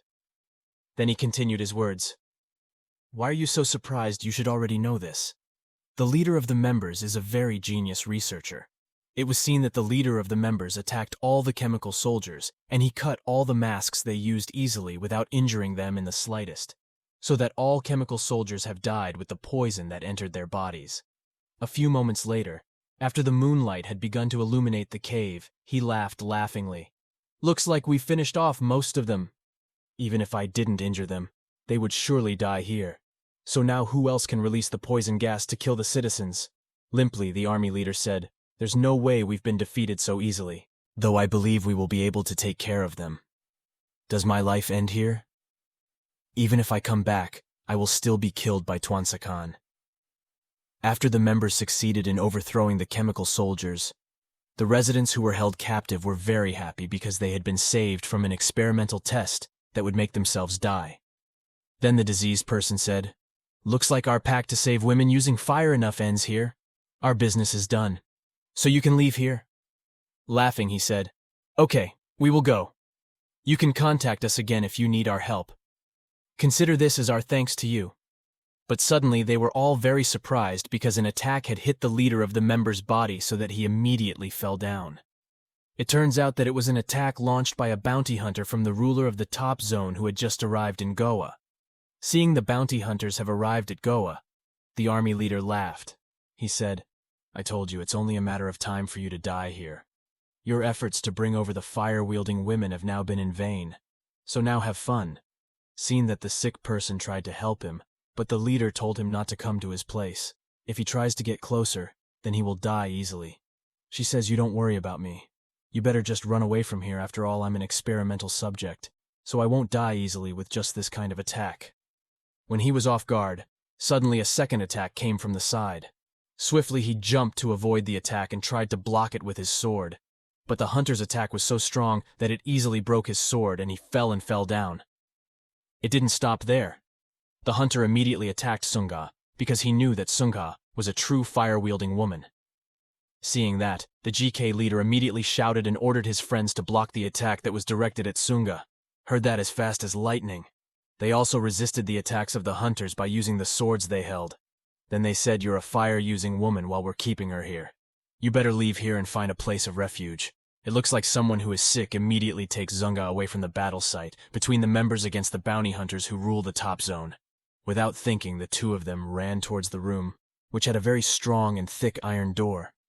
Seeing the fire-user woman running, the hunter wanted to attack again, but his hand was still held by members. Then he broke the two swords that were blocking him and immediately attacked using his other hand, which was in the form of a very large sickle sword, so that it easily penetrated the iron door. Seeing that there was a gap made by the hunter, the leader of the members immediately tried to attack him when the tip of his sword almost hit the hunter's face.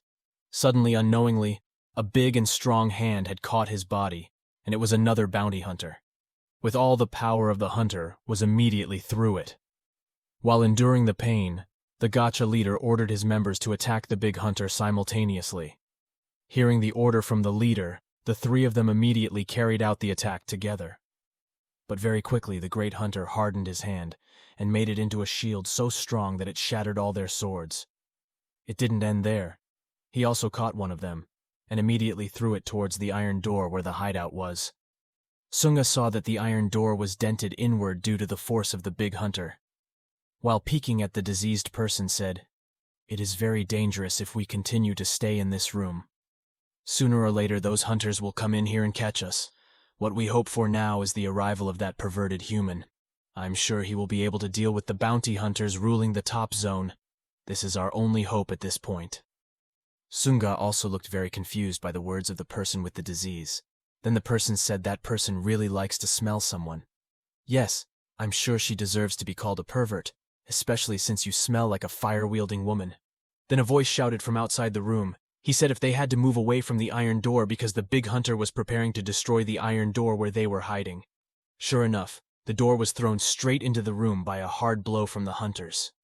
After destroying the metal door where they were hiding, it was seen that the big hunter had entered their room, and the diseased person said, "Now what should we do? They are already in front of us. Is this the end of our lives? This trip was so wasted." Then with a hand that is big and strong as steel, he also directs his blow to the person with the disease. Seungha was very surprised when he saw a lot of blood splattered in front of him. It turned out that it was the blood of the big hunter because he had been hit by a sudden attack that had been launched by Rai right in the heart. They were very surprised when they saw that Rai had come to save them. Then the diseased person said, "I thought this pervert must have come to help us, and he was able to make the big hunter hurt with just one strike." Rai casually said, "I thought that after I fell into that hole, I would die right away, but it turns out I'm still alive thanks to Seungha's hair that I had saved." Seeing Seungha, who was astonished after hearing his statement, Ray explained to him that after they ran away from the pursuit of the fire god cultists, he also cut his hair and kept it so that it would not leave any traces in the area. "And when I fell into the hole, I realized that the pain was much less because your hair is with me." By shouting, Seungha said, why didn't he tell him if he was still alive when he fell into that hole? Rai also explained again, "I deliberately didn't tell you until all the poison in my body disappeared with your hair that I kept. I can hold out for a while until I recover my whole body." Then surprisingly, the big hunter realized and immediately attacked the Rai with both hands, but Ray, who already knew that, he immediately jumped to avoid his attack. Seeing that there was an opportunity, Rai also tried to hit him, even though his punch was still able to be held. With the hunter's steel hands, it was seen that Rai was in great pain when he punched him, and he jumped back again. When the other hand of the hunter wanted to catch him. Then Ray said, "I thought this guy is very different. Normal fists won't work against him because his body is capable of hardening like steel. It seemed the only way was for me to awaken the power that was within me to defeat him." Hearing that Seungha was very angry, he said, "Don't you remember the effect of that power? If you use it, you will die. Don't you think about your life?" He says, "If I don't use my powers, then sooner or later I will surely die. Most importantly, I have to kill this hunter and save you all." When Ray was off guard, a weapon from another hunter immediately attacked him. Even though he was able to avoid the attack many times, but in the end, he was caught too. The hunter laughed. He said, "Wherever you run and avoid my attacks, I will definitely catch you easily." It all seemed futile for you to do, and the hunter immediately attacked Rai using his other hand with very sharp claws.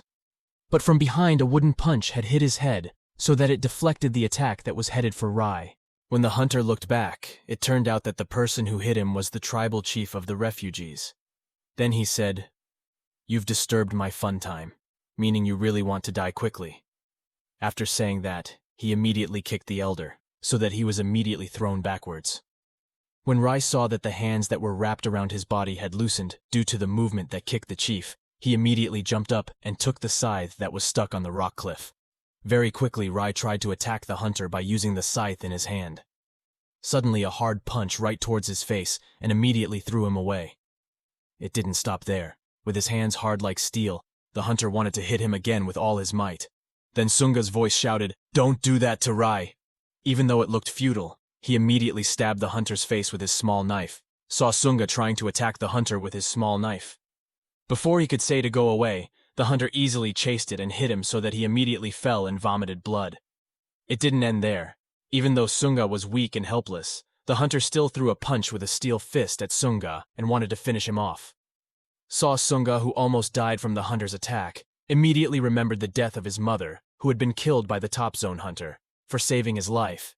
Then with lightning speed, he immediately blocked the big hunter's blow, which almost hit Seungha. The blow was so strong that it broke his hand. While enduring pain, he thinks, "I don't want to lose anyone anymore. I will protect her even if I have to risk my life." You can see that his hands were blackened and streaked with red, because his heartbeat began to fluctuate as a result of enduring the excruciating pain. So he vomited blood. Seeing that, Seungha softly said, "You don't awaken that power. It's better for you to leave here and let me die. Surely they will let you go. Their target was me, after all." As the hunter began to press with all his might, that shattered the ground around his hand, the effect of the force. Suddenly Rai's strength had risen and healed all the wounds he had felt. He thinks, "I can't do anything else now that I hope he doesn't die," the effect of the awakening of that power. Rai easily destroyed the hunter's steel hands with just one punch. Seeing the awakening of his strength, the hunter thought, "What happened to him? I'm very sure if he would have died when hit by the attack of my members. Is this real strength? This seems really interesting to fight." Then Rai immediately jumped onto the rock that was still in the air and threw a punch right at the big hunter's stomach, so that he was thrown backwards. When the attention of the two hunters was directed towards Rai, very quickly, the person who was sick immediately picked up and carried Seungha away from the battle location so that he would not be affected by the ruins caused by the battle. Both sides. He was very surprised when a scythe pointed at him. But as fast as lightning after beating the big hunter, Ray caught the scythe that was aiming at the two of them. Then the person said, "Please hold on till I hide Seungha from here. Like what our main goal is, to save women who use fire." After the two of them left, Rai immediately destroyed the hunter's scythe with just his two hands, from behind without the big hunters lunging at him so as to destroy the ground around him. But again, Rai easily attacked the hunter's body using only one leg, and he immediately kicked him until the hunter was thrown far back and immediately became unconscious right in front of his boss. Then with a sharp gaze, Rai said, "Why are you guys trying to kill a woman using fire when she is very useful if caught alive? It looks like you have another goal that you want to kill him." Ignoring Rai's question, he said, "I was very surprised when I saw you. I can't believe there's someone like you in this death zone. You can still move after activating level 2 of your powers." While laughing, the hunter continued his words, "Your question was very strange. Don't you understand that by putting out the fire, we Mafia will gain a lot? So that's for sure we'll kill him. Hearing that, he fell silent for a moment, then prepared to attack. Rai said, what they said was in accordance with what he expected, and he also said that there was no other reason besides killing the two hunters. Instead of being scared, the hunter just laughed and said, what should I do after hearing threats from someone like you? Should I be afraid or should I run? But suddenly Rai was in front of him with a punch aimed at his face. Even though he was able to hold it, but he was still thrown back after being hit by a heavy punch from Rai. He also thought after seeing his broken and torn arm, his strength was really beyond my expectations. I didn't expect that in this death zone, there is someone who has quite a formidable strength, and he wasn't noticed by the hunters. While thinking that Ray unknowingly lunged at him and threw a second punch towards his face. But again, he was able to hold it, even though his hand was torn apart again. Rai looks very crazy by attacking the hunter repeatedly, and he doesn't give the hunter a chance to counterattack. For the umpteenth time, Ray launched a hard punch at the hunter, even though the hunter immediately made his hand into a very strong shield. But still, he was unable to withstand the hard blows launched by Rai, so the hunter was immediately thrown far out of the room. In the hideout of the diseased person paying attention to the question of their relationship, he said, I am very sure if Rai is able to defeat the top zone ruler hunter. If he has beaten him, then we will immediately take Seungha away from here and treat him. It was seen that he came out of the room and headed towards the hunter with a killing aura. Ray said, I would never ever let you go. I will kill you, smash you to smithereens. Then Rai thought, looks like he has been injured. After receiving my multiple punches, I had to finish this fight quickly and take Seungha away from here instead of feeling pain. Instead, the hunter seemed to be enjoying the fight.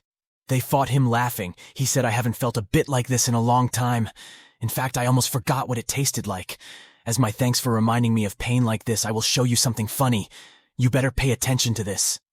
Immediately, the hunter activated level 3 of his strength and seen very many tentacles coming out of his body. The effect of the level 3 power that he uses and the tentacles is so strong and sharp that it destroys many rocks that block his movement. Then the hunter said, are you surprised I'm able to use level 3 of my powers? I'm sure you won't be able to beat me. You better give up and leave the fire-using woman to me. Seeing the changes made by the hunter, Ray thought what he had done to his body. It's the first time I've seen an experimental subject that has such a terrifying build. There were countless tentacles growing from within its body. Unknowingly, one of the tentacles almost hit his face instantly. He immediately jumped back to avoid it. It can be seen that Rai tried his best to avoid the attacks from the tentacles, but still the tentacles still hit his body. The hunter kept attacking him and pushed him so he couldn't counterattack. When he was pressed, then the hunter gathered all his tentacles and immediately launched an attack at Rai. Even though he could avoid it, the attack was so strong that it destroyed the rocks that were there. Seeing Rai's fierce fight against a hunter who activated level 3 of his strength so as not to be affected by their fight, the diseased man asked Seungha to leave that place, and he said if they stayed here they would both die. Seungha limply said, if we stay away from here then Ray will feel excruciating pain. I can't do that. He already fought to save us both. At least this is all I can do, always close to him. I'll bet Rai will save us from the poachers, and I'm pretty sure of that too. Back to the fight. You can see a person jumping to avoid the hunter's attack. He immediately stepped on the tentacles with all his might, but from behind several other tentacles attacked him. After successfully avoiding the hunter's sudden attack, Rai thought my attack looked very useless, because every time I hit him, this tentacle very quickly healed himself. What I had to not was to attack the head directly. But the situation is very difficult because every time I approach it, these tentacles always protect the main body. I have to kill him with one hit, because I don't have much time left because the pain is starting to kick in. Effect of this power. With a jump relying on the hunter's tentacles, Ray tried to attack him. Again the tentacles blocked him and immediately threw him down. Seeing Rai, who always failed to attack him, while laughing the hunter said, is this your only strength? You are like a little mouse fighting the hunter. If all you can do is dodge and run away, we better end it and you die here. The hunter also wanted to attack. Suddenly a rock hit his head and it turned out that it was a stone thrown by the refugees to distract him. He says, how many times have you scum bothered me? I was kind enough to ignore you. But you guys still bother me.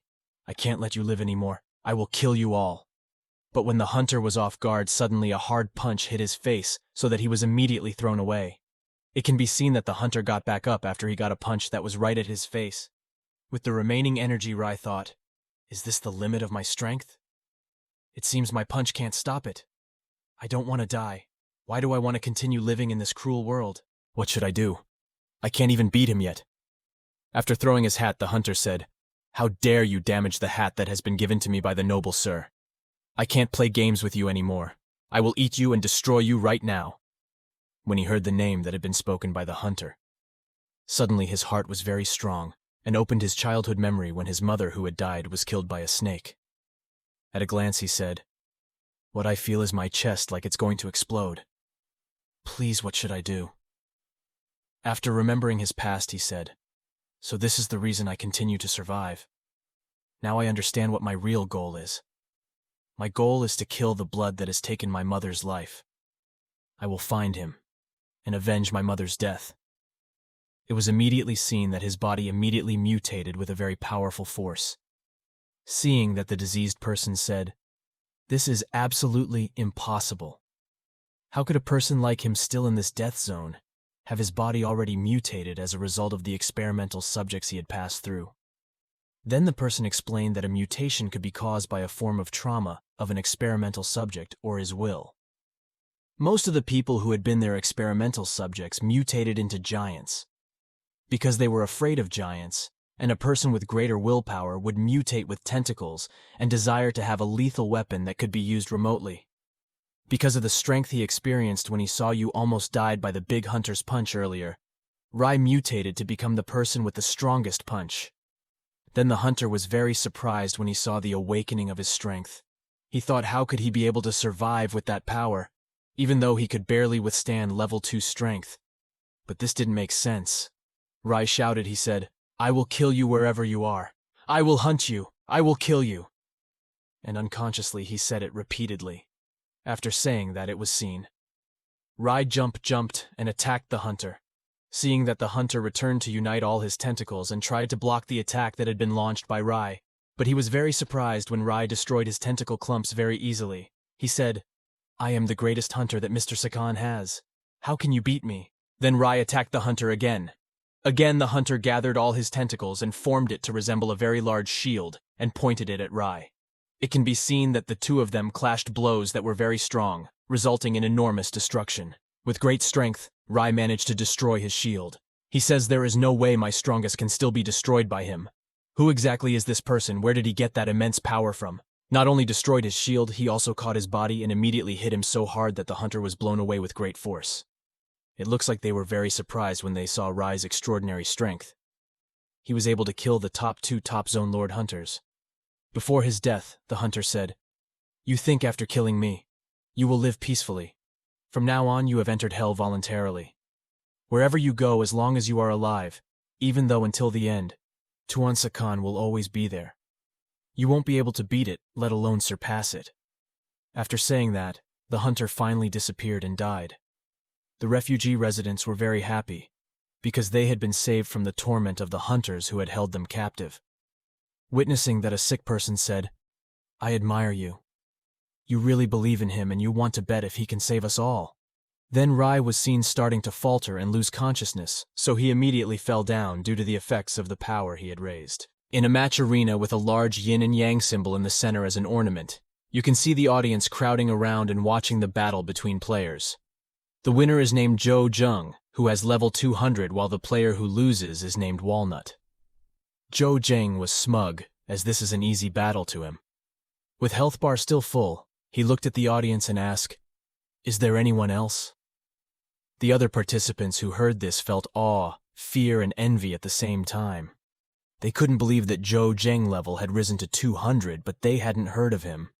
Then, you can see the figure behind this level 200 player, a guy who lives in a dirty room littered with empty soda cans and other garbage.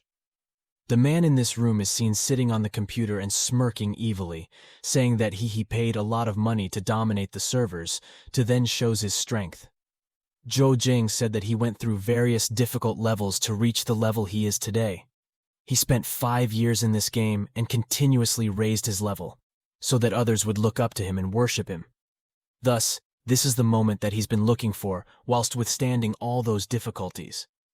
However, amidst this sacral moment, when he's going to announce his name, strangely, the computer screen showed a note.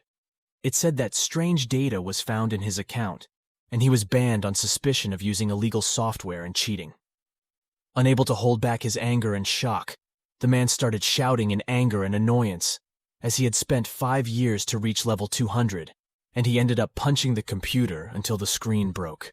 The electricity flowing from his computer screen flowed into his hand and gave him an electric shock. With that much electricity, his body couldn't handle it, and thus, he died. Suddenly, the scene changed. Zhou Zheng was thrown elsewhere and he fell to the ground, clad in armor and weapons. 2 people watched him fall and said, "How can this trash actually be the leader's son?" The other added, "He was lucky to be born in the right family." Another taller man approached him, angrily ordering him to get up. Zhou Zheng didn't understand. Is this a dream? The soldiers watching them only commented, "As expected of the leader, not even giving face to a leader's son." Hearing the taunts and insults from these men in strange clothes, Zhou Zheng angrily looked at them. He promised himself that he would kill them all, as he was sure this was all just a bad dream he was having. The leader, who constantly mocked his masculinity, wanted to take his sword. Suddenly, a blue-haired man appeared out of nowhere, protecting Zhou Zheng from the leader who was preparing to attack. This man then said that they should go home, and started dragging Zhou Zheng to the exit. It was at this moment that memories of his childhood and his parents started popping up. Because of this, Zhou Zheng began to realize that what he was experiencing now was not a dream. This is his new life. He was reincarnated because he had passed away. As he pondered about this, Zhou Zheng, remaining memories of this body from another world, started to flow into his head. It turned out that this place was very similar to the world he lived in before. But several decades ago, a huge space storm suddenly occurred here, and this cosmic storm has greatly changed all existing life. Here most people have turned into bloodthirsty and violent zombies. But thanks to this disaster, an extraordinary ability called star power has appeared in many places. People with star power have abilities 100 times greater than ordinary people's combat power. Zhou Zheng thought that he was lucky to enter this world. His father is a level 5 star power master, and he is also a mayor. Now, Zhou Zheng is seen sitting in a room. He doesn't understand why his physique here is so weak, and he's also stupid even though his father is a strong leader. As he was contemplating what he should do here, his dad knocked on the door and then entered the room. "Xiao Zheng, I am back," said his father. Zhou Zheng, who saw him, thought that he looked more like an ordinary person rather than a mayor. The father stroked his son's hair, then said he had heard about today's incident. Then he sat down next to Zhou Zheng and offered to try and awaken the star power by placing his hand on his son's shoulder. The father instructs him to act according to the breathing exercises he taught to direct the star power properly. At that moment, a blue light appeared in the man's hand and started to surround them. Zhou Zheng was touched that he had such a caring father. However, even after 2 hours, there was no result at all. This training was eventually stopped since it was not successful. Zhou Zheng sadly realized that he did not feel any star power. He immediately apologized to his father, admitting that he is just a burden and trash. His father assured him that it's okay. As long as he's still here, there is no one who would dare harm Zhou Zheng. Not long after, he left Zhou Zheng's room. Suddenly, a hologram appeared in front of him. "System has been activated. Do you wish to enter the game?" Through this hologram, Zhou Zheng saw his reflection, which is exactly the same as his appearance on the game that he has played prior to his isekai. After thinking for a moment, he finally decided to click yes. After that, another screen popped up in front of Zhou Zheng, where his characteristics and skills as a player were showcased. It turns out that he is in the thief class, but he's only level 1. Zhou Zheng's strength is no more than 30. Physical stamina dexterity has a very low index, and experience is 0 out of 500. The skill plate says that he can see enemies' weaknesses, but this skill doesn't work against creatures higher than level 10. Because of this, Zhou Zheng fell even more into despair, and is thinking how was he going to increase his current level. Someone entered the room and called Zhou over for dinner. The man irritably replied that there he has no appetite, but the person who entered still insisted him to have dinner as it was not easy to find food. But here he refused. Zhou Zheng wanted to say something else, but he suddenly stopped talking and blushed. It turned out that the one who entered was a beautiful girl named Su Yun-won. This girl has a beautiful figure, and she also has a hologram that listed her characteristics and skills. Staring at her, the man was surprised to find that a beautiful girl lived in his house, and was even more embarrassed by his thoughts. Zhou Zheng wanted to extend his hand towards the screen in front of Yun Wen, but she misunderstood and thought that Zhou Zheng wanted to touch her breast. Su Yun-Wen left the room and leaving Zhou Zheng confused. Now Zhou Zheng sat down to have dinner with father and Su Yun-Wen. He saw his father's character screen, but all of his status were filled with question mark because of their level differences. The next day, he was walking in the town with the blue-haired man called Lan Shi. He was a level 2 warrior, and his skills were much higher. Zhou Zheng noted that his own skills were barely any different from the skills of ordinary people, so he must have something that can protect him. Lan Shi said that Zhou Zheng doesn't need to practice until he get better. At that time, Zhou Zheng asked, "Are there any weapons here?" Lan Shi then takes him to the shooting range. There they meet two people. One of them is the blonde-haired Yan Bo Shun, who is a second-stage martial artist. He greeted them and sarcastically asked whether the young man had the spare time to come here. The man behind him looked disdainful, asking Zhou Zheng whether he has given up on becoming a warrior and wanted to practice shooting instead. The blonde man smirked and said to Zhou Zheng not to pay attention to the guy. Despite their obvious mockery, Zhou Zheng smiled and said he actually came to shoot too. He further asked if he could get a gun for practice. The blonde-haired man agreed, but his subordinates were angry, because Zhou Zheng also brought a lot of ammunition with him. But the captain said to let Zhou Zheng have his fun, he won't make it anyway. Zhou Zheng and Lan Shi were walking along the road, and Lan Shi said, "There is an exit from the city ahead, but it was blocked because it was dangerous there." Zhou Zheng convinced him that he just wanted to kill some zombies and to see if his level would increase. They finally arrived at the border wall. Lan Shi said that this wall would protect them against monsters and zombies. Suddenly, from above, a man jumped over the wall and landed in front of them with a huge gun in his hand. "Who asked you guys to come here?" said the man. The character screen also appeared in front of Zhou Zheng. This guy is named Shu Li, a level 3 warrior with much higher status than Zhou Zheng. Smiling, Zhou Zheng answered that has come to help him kill zombies. Uncle Shu nagged him and said that he'll only bring troubles instead. Suddenly, Uncle Shu's partner said that there are zombies incoming. Seeing this, Zhou Zheng asked him to take him with them and give him a chance. Above the wall, Zhou Zheng took his spot and started aiming at the zombies. When he looked at them, he could see their level. Zhou Zheng then managed to shot the hand of one of the zombies. Uncle Shu was disappointed at his bad aim, but Zhou Zheng ignored this and used his skill to scan for their weaknesses. He shot one of them in the head and received 100 points. Zhou Zheng started killing some more zombies to gain experience, and his level increased, with blue flames started to enveloping his body. Zhou Zheng felt that his body is even more powerful now. Uncle Shu patted him on the shoulder and said that he had talent, though he needed more practice. Thanking him, Zhou noted that no one but him saw his level rise and his blue flames glow. Zhou Zheng also got attribute points, and he added a few more points to the dexterity and strength. One of the people below them reports that they have found a star crystal. After going down, Zhou Zheng asked his uncle, "Is it possible to take crystals from zombie corpses?" Uncle Shu replied that in rare cases, you can find star crystals. Then, Uncle Shu started to tell him about crystals. Star crystals can be divided into white, blue, green, purple, orange, and red. White crystals are the lowest rank among them all, with red being the rarest. These crystals were currency among warriors and were more valuable than ordinary money. For example, one white crystal of the lowest category would be sufficient to feed an ordinary person for 1 week.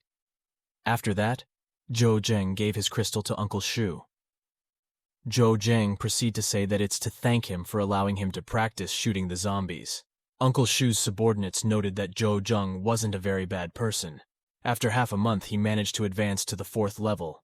When Zhou Zheng was aiming at the zombies, Uncle Shu asked him if it was true that he had decided to stop his cultivation. After spending half a month here, Zhou Zheng replied that no matter how high the skill is, everyone is afraid of bullets. Uncle Shu nonchalantly notes that the ones who are afraid are from the lowest level of warriors, and says the warriors on higher stage aren't even afraid of bullets. At that moment, a car appeared on the side of the wall where the zombies were, where Zhou Zheng's father and his subordinates are. The car drives towards the wall, and the leader and his subordinates shoot at the zombies that attack them. One person maintaining order reported that the zombies were chasing the leader. Zhou Zheng took out his gun and shot several zombies. The leader's troop entered the city, and his father praised Zhou Zheng for his excellent shooting. Uncle Shu wants to ask something, but the leader interrupts him by saying that they are facing some problems and they need to strengthen security because the zombie pack is more active. Zhou Zheng thinks that his father is hiding something. His attention was also attracted by the man in the car. He didn't believe that a second-order warrior could be seriously injured by the zombies. Zhou Zheng also noted that the car looked suspiciously damaged. Along the way, Zhou Zheng wanted to ask his father something, but he didn't have the chance. Suddenly, his father told him to stop the car. His father turned to the soldier who was hurt earlier and asked him whether he knew what would happen to people who were scratched by the zombies. The guy just cried and couldn't say anything. His father took his gun, apologized, and shot him. Zhou Zheng, who was watching this, realized with horror that in this world, human life was almost worthless. The scene changed, and Zhou Zheng was seen having dinner with his father. He was still in complete shock over what had happened. When his father asked why Zhou Zheng didn't eat anything else, he said that he wasn't hungry. His father understood what was going on. He told him to get used to the things that happened today, as he would inherit his place in the future. Zhou Zheng pounded the table with his fist, started objecting that the man was his underling, but his father just shot him like cattles. His father nonchalantly replied that many people have to sacrifice someone or something to stay alive. Disappointed, his father got up and ordered his men to watch over Zhou Zheng, as he was now forbidden to leave. The next day, Zhou Zheng left a note for housekeeper Su and left the house. Langshi followed Zhou Zheng, persuading him not to go into the forest and go kill zombies because it was very dangerous. Zhou Zheng replied that he was tired of killing zombies. At that time, he thought he got little experience points from the zombies and he needed to level up faster. Langxi tried to persuade him and said that it was his duty to protect him, and he couldn't allow Zhou Zheng to run into various troubles. Zhou Zheng asked sarcastically, does he had to be under his protection and remain a trash for the remainder of his life? Zhou Zheng raised his gun towards Langxi and said that he was able to defend himself. Langxi looked over his shoulder and found that the bullet had hit a large gray snake. He was confused as to how Zhou Zheng could find the snake, since he wasn't even a warrior at the moment. Zhou Zheng, who checked the snake, reported that he had not found any crystals.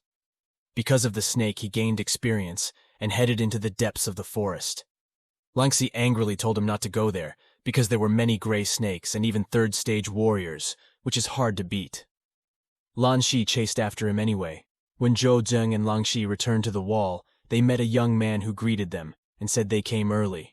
Zhou Zheng replied that it was dark and ruffled the man's hair, telling him to call him brother Zhou Zheng instead of young master. He takes out a white crystal from his pocket and gives it to the man, telling him that he needs it more for his sister's care, and Zhou Zheng goes and leaves the man in tears, thanking him.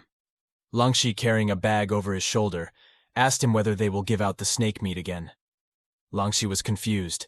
They had caught a lot of snakes, and Zhou Zheng could have earned a lot of money by selling these, but he wanted to give them out instead.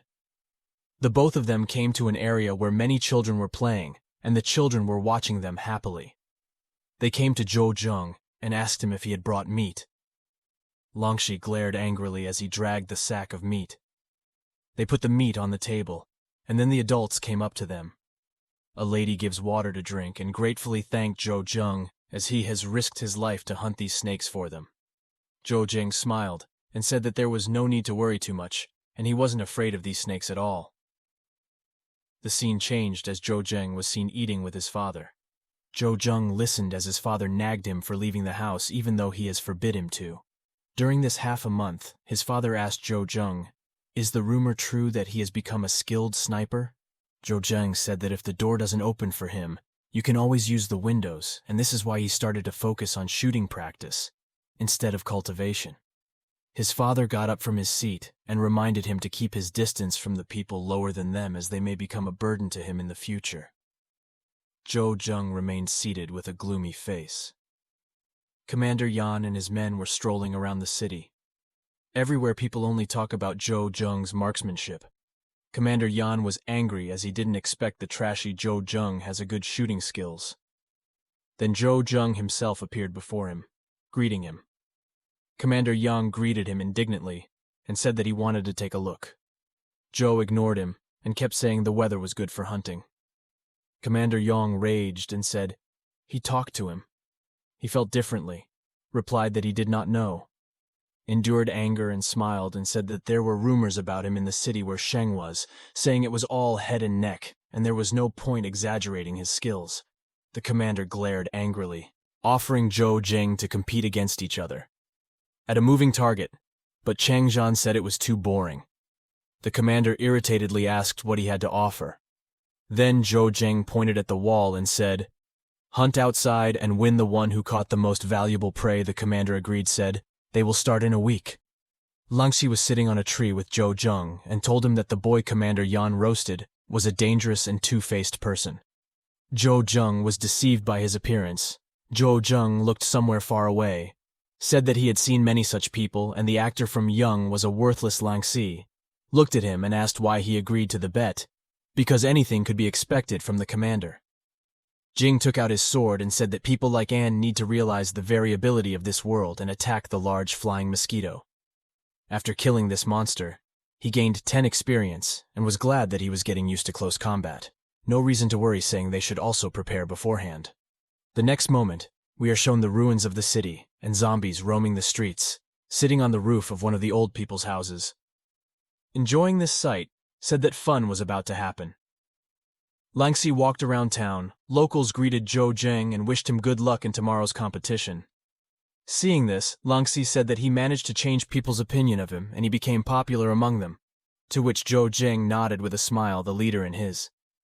The boys are watching them in their car. One of the guys tells him they can cancel the competition if he is so worried. The chief cut him off and said that Zhou Zheng knew what he was doing and they had to deal with others. Zhou Zheng and Zai came to the forge where they were selling weapons. The master greeted them with some surprise and asked what they needed, and Zhou replied, "Did he have a strong bow?" He thought a little. He began to rummage through a large box, saying that it was impossible to draw a bow like that. No strength of 300 jin gave him a big black bow. His master said that now almost no one uses such a bow, and if he likes, he will give him this bow. He goes out of the workshop. He asked if it was better to use a crossbow, if he wanted a weapon with a bowstring, which made Zhou grin and say that the bow looked prettier. He thought if he increased accuracy and arm strength, then there would be no better weapon than an aiming bow. He let go of the bowstring, which shot an arrow right overhead about an old woman. His grandson screamed that he had something over his head. Changzhan triumphantly smiled and said that this was what he needed. Langxi excitedly told them they still had something to do. Out of town, Jing apologizes to his grandmother for this, and she says, "It's okay, grandson." Grandma took the arrow in her hand and ran, saying only that the arrow grew from Grandma's head. The master took the boy in his arms, took an arrow in his hand, and said that it was dangerous to look at the tip of the arrow. He was very surprised because there was a small fly there. In the jungle, Zhou Jing and Lan Shi were hunting some monster flies by killing them. Jing raised his level to 15, and he unlocked 2 new skills. On his table appears a double attack like skills, the ability to attack the enemy twice the power. First attack is 100%, second attack is 60%, stab in the back, and this skill allows to hit the target in the back, dealing 150% damage and an additional 300 units of damage. But for this skill to work, he needs to use a dagger. Langxi carefully asked, what did he do the next moment? They would have gone to the eye of the bamboo forest quickly, or after Zhou Zheng started to prevent him from returning, because a Roman second-tier swordsman, and even a rank 4 warrior, headed to Zhou Zheng. Zhou Zheng high jump avoided the attack. Langxi blocked it with him, just wanted to tell Zhou Zheng to leave. He immediately ran to the wild boar and started to attack it using his skill, and after defeating it, he was sure that his new skill was very useful. Saw the ground eyes surprised. Said with a smile that he would drag the whole home, because he was very angry, but could not refuse. At home, sitting at the table, Dad sat down, very surprised that the boar was just fried on the table. He says with defeat that first he caught Snake Gray Shadow and now with sword, and doesn't know whether to praise him or punish him. Laughing, Jing asked if he could lend her some star crystals or gold at tomorrow's competition. She would like to place one on herself. 2 men were discussing how Serrano the captain was training, and he was too fixated on this reckless dispute. He will win this dispute and exclaim with confidence that he will prove to everyone how insignificant the enemy is on the day of the competition. A lot of people gathered on one of the city streets. Some supported Commander Yang, while others supported Zhou Zheng, which made the captain grin and say he had good support. Zhou Zheng ignored him and sat down next to the boy and asked if he had bet for him. The captain watching this was enraged. How could Zhou Zheng force a child to get involved in such a thing? Zhao Jing looked at him and asked what wrong he had done, as he was only going to bet on him, and no more would the captain get annoyed at how selfish. Changzhan confidently didn't want to leave, but he stretched out his hand and wished him good luck. The captain glared angrily and said he needed more luck. Already sitting in their car, they listened to the rules of the competition. The man in uniform mentions the agreement of both sides that the level of Four's weapons is not important, and the winner will be determined by the value of the loot he will bring with him. When he started, the cars set off in opposite lanes to each other. A man in uniform was contemplating whether the novice could defeat the third-ranked fighter. If he won, it would be a valuable lesson for him. Zhou Zheng's father's assistant suggests he send someone to protect Zhao, which the leader refuses, saying he can go alone. But in the future, Zhou Zheng only needed to rely on himself, and he must now learn to rely only on himself. He sees target number 2. Turns out to be Juju. The man chuckles and says that everything depends on the level of the green crystal, and it is shown that his name is Tan Lai. His level is 5th rank warrior. An unknown brunette girl jumps on the roof of the house, came to the door of one of the apartments. Without opening the door, he informed his master that it had all begun. An unknown man sitting in the dark said for such a trifle. Agrees to this one last time, and she assures him that as soon as her plan succeeds, she will earn many times more. Where the shadow wolf lives and writes, "Be careful, Jing also goes there." After passing through the forest, he saw 3 shadow wolves catching a sword-wielding wild boar watching him.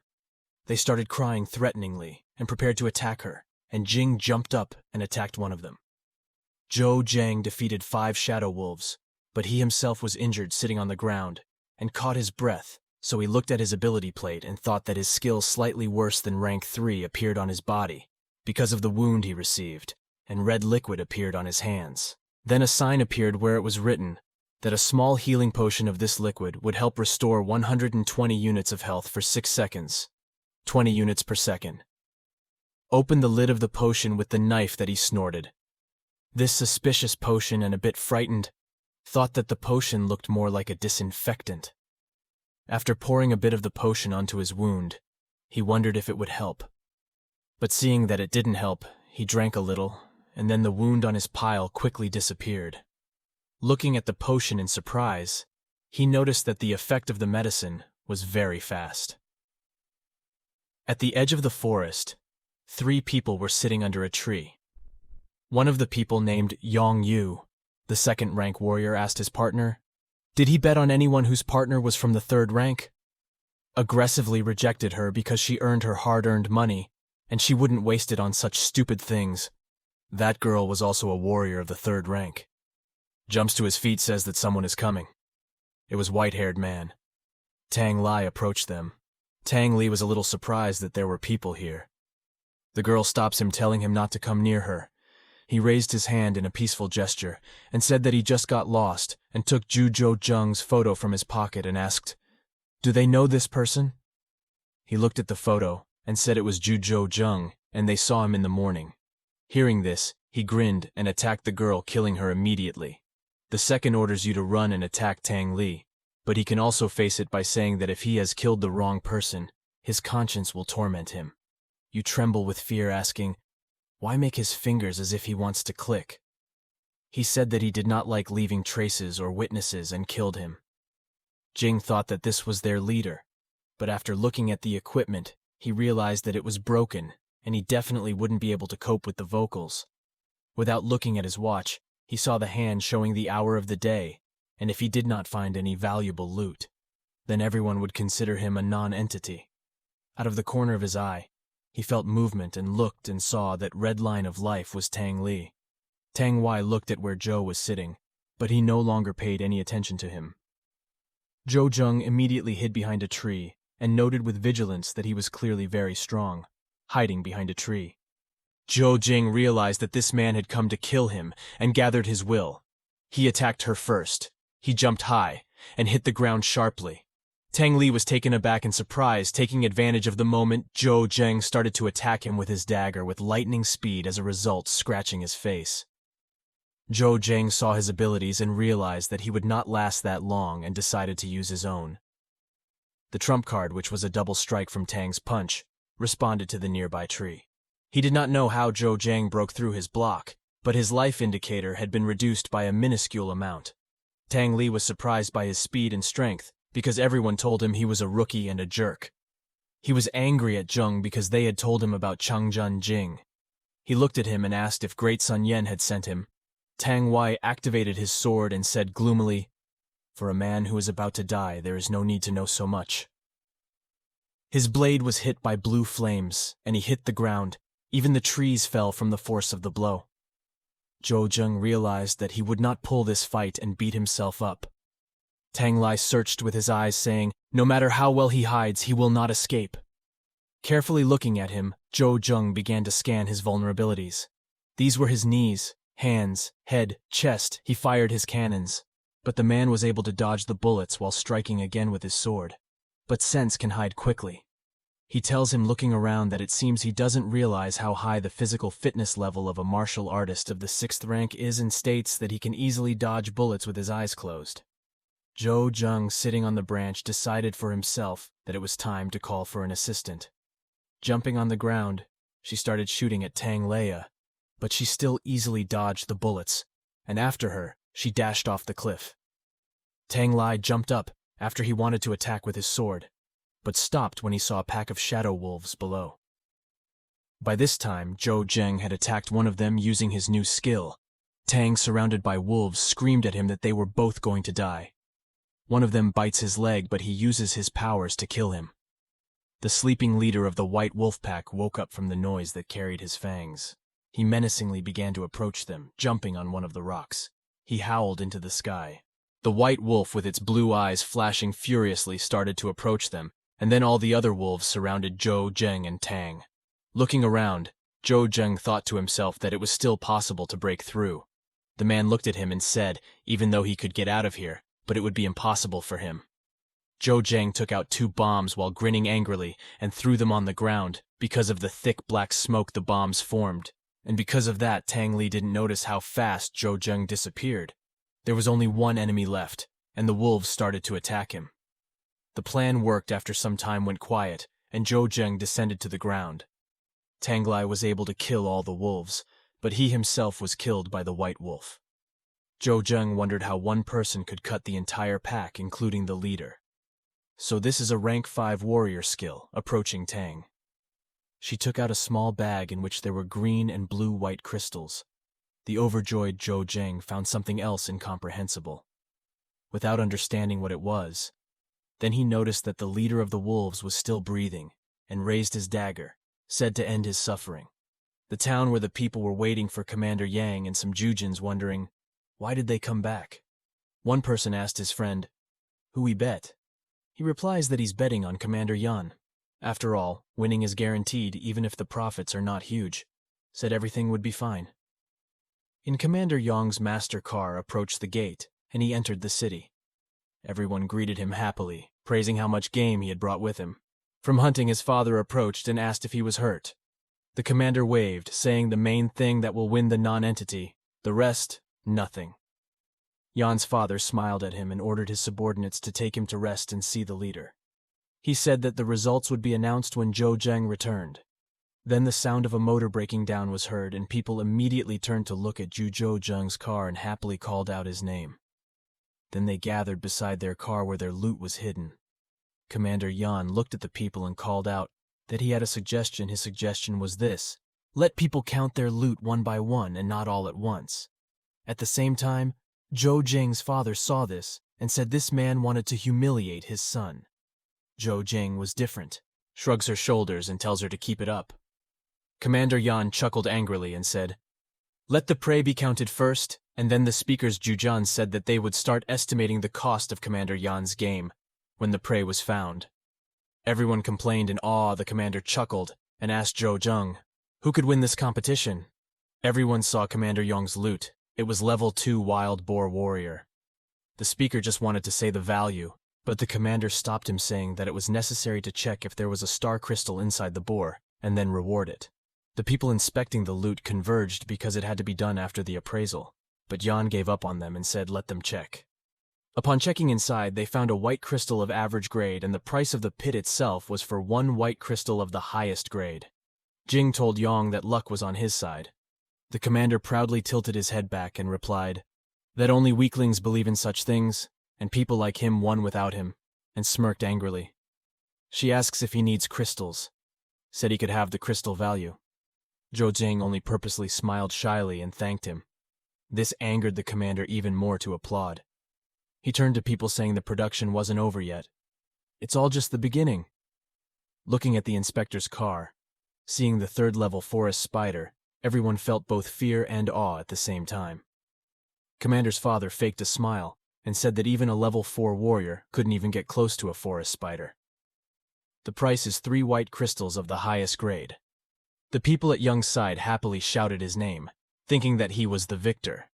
After seeing Shujin, the commander called him trash proverb, like he was not the same as Zhou Jing. Like he, Zhou Jing asked differently, does this mean that he considers himself trash? The commander looked at him dumbfounded. Having found his prey, he said that there was not enough time to catch something worthwhile. Then a white wolf corpse stood before them. Everyone's eyes widened in shock. Even Commander Yang's father, whose eyes narrowed. Commander Yang's face stretched in utter shock. Chang Zhan's father could only tell that he was a king-level shadow wolf.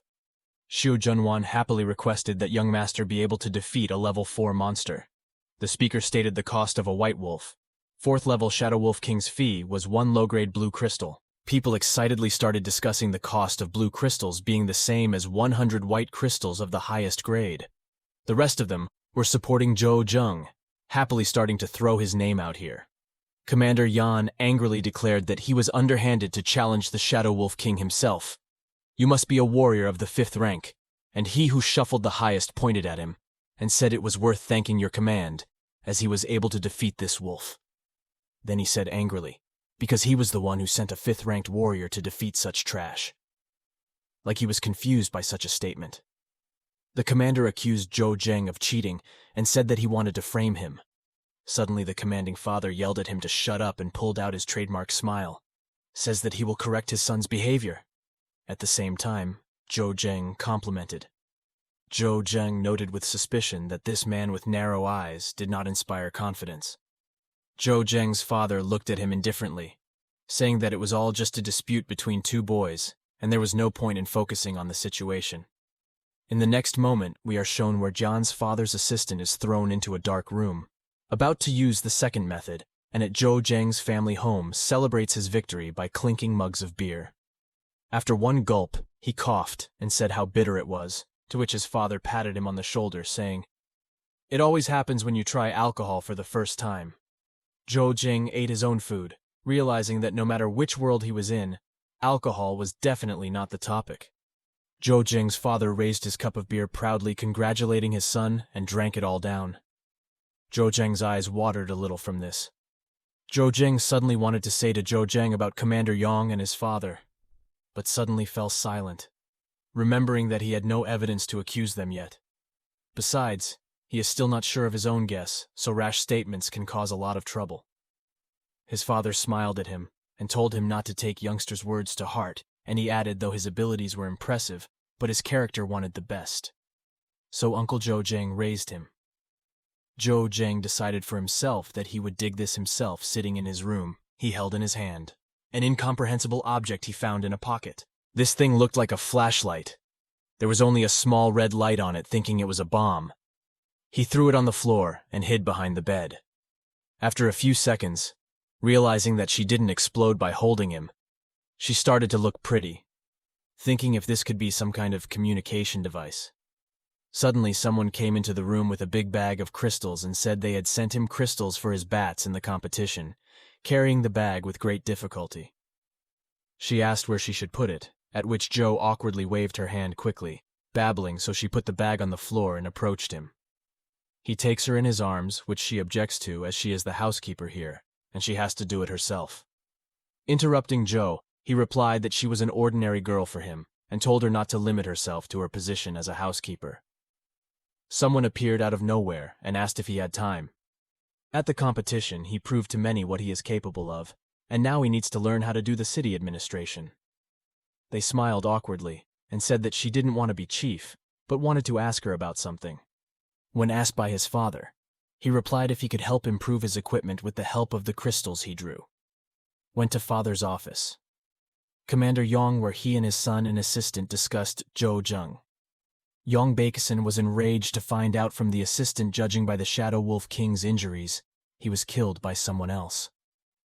Out of anger, he wanted to tell his father that he had cheated. But she hit the table saying that she knew about it and ordered her to forget this incident. But he still continued to speak angrily, as his reputation was at stake.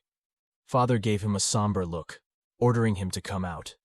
Commander Yong angrily opened the door and came out, and convinced himself that this was not the end. Jo Jung stood against the wall and hunted zombies. Jo Jung was able to raise his level to 20. Holding the bow in his hand and looking at himself, he said with a satisfied face that with the new equipment, the upgrade speed was very different. Jo Jung opened the skill plate to see his new level 20 ability. It was a jump attack. This ability gave a direct jump to the target with tripled attack launches. Each hit gives an additional 200 points. The damage suddenly there is a huge zombie monster roaming around the city. Jing watched him smile and said that this was a good test. On one of the rooftops was a man in military uniform standing next to some kind of armament equipment that Jo Jing had found, and this device radiated around the waves. This made the zombie monster rampage.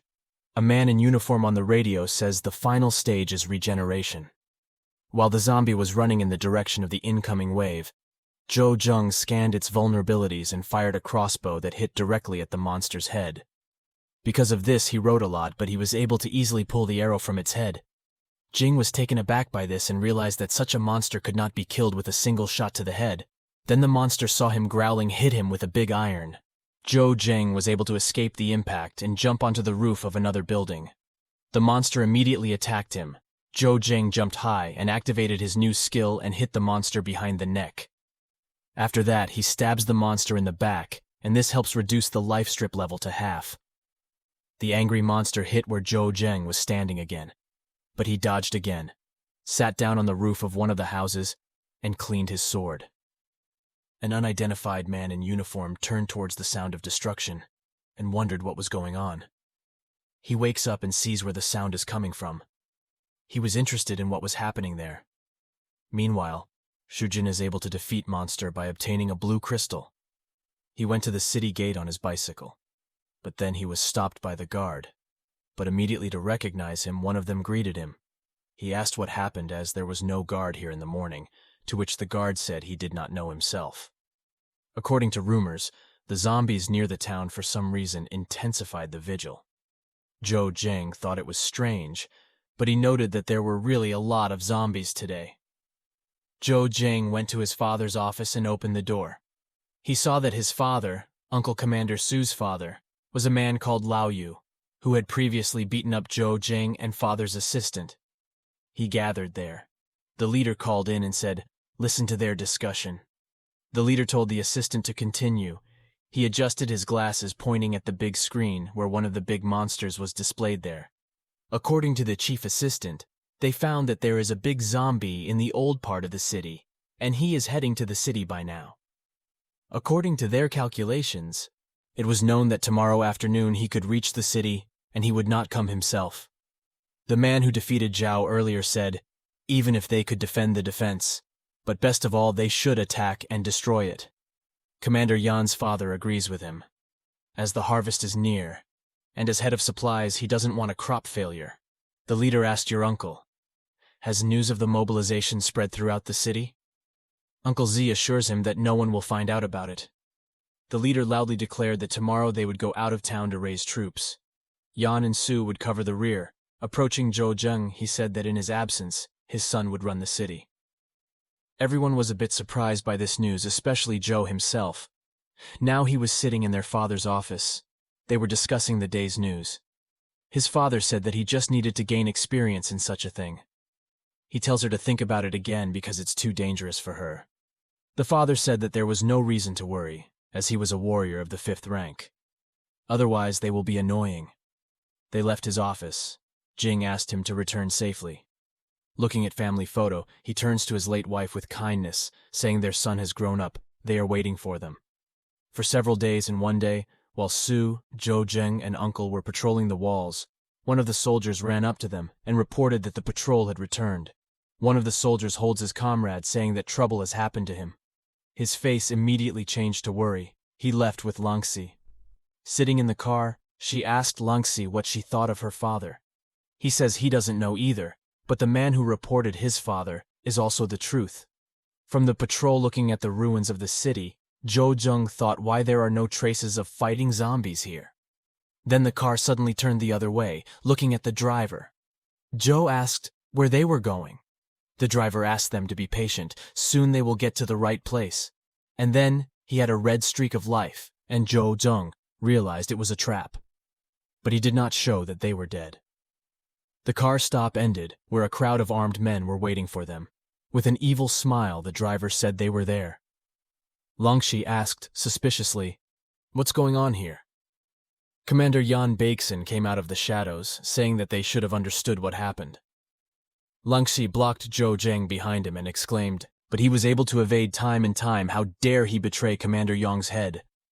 Without listening to her, he kicked her in the stomach, saying that she wasn't given a chance to speak. Zhou Zheng suppressed his anger and coldly asked, "Did this man mean a coup?" The zombie crowd is also their business, to which the commander lights a cigarette, saying he doesn't have to answer them, because they would die anyway, and he added that his father was a very clever man, and it was not easy for them to lure him out of town. From these words, Zhou Zheng's face darkened and angrily asked, "What are they doing?" He blows cigarette smoke on his face. The commanding officer replied that they would replace him with someone else, as he had been chief for too long. Langxi got up from her seat and said that the weakest of them were the 2nd-ranked warriors and would restrain them. Hearing this, one of the fighters says that no one will go from here. Zhou Zheng confirmed his words and immediately killed him at the speed of light. He started a massacre with them. Some didn't even notice him and immediately fell to the ground. He began to tremble and fear for his life. One of the warriors did not understand how a trainee could have such strength. Commander Yang fired from the machine gun like a madman, shouting to the others that he had drunk something to get stronger, and ordered them to arrest him immediately. After the elixir was finished, after dealing with all the bullets, Zhou Zheng kicked him in the face. Falling to the ground, he couldn't believe how a warrior of the 3rd rank could beat him. With a crazy grin, Zhou Zheng put the knife to his throat and said that he was in a dire situation and not even his rank would help. Commander Yang, out of fear, began to coax him. If Zhou Zheng killed him, then his father would also die, and reported that the entire city was under his father's control, which angered him. Asked where his father was. The commander hesitantly pointed to the side that he was in the eastern quarter. When Zhou Zheng looked over there, the commander took out a hidden knife and wanted to attack Zhao, but he managed to jump and hit him with his new skill. He who bleeds says he will wait for them downstairs and die. Langxi excitedly asked what they would do next. Zhou Zheng went on the road, saying that they would save his father and catch these traitors.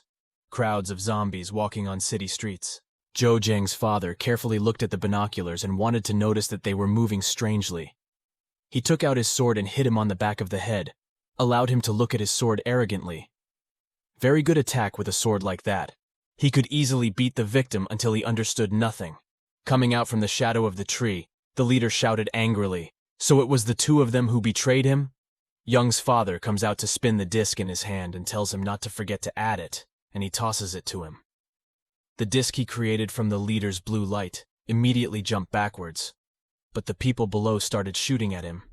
He created a barrier, but then Yen appeared from behind and threw a knife at his shoulder. The leader, with a somber face, asked, "Why did they do this?" "Because he trusted them the most."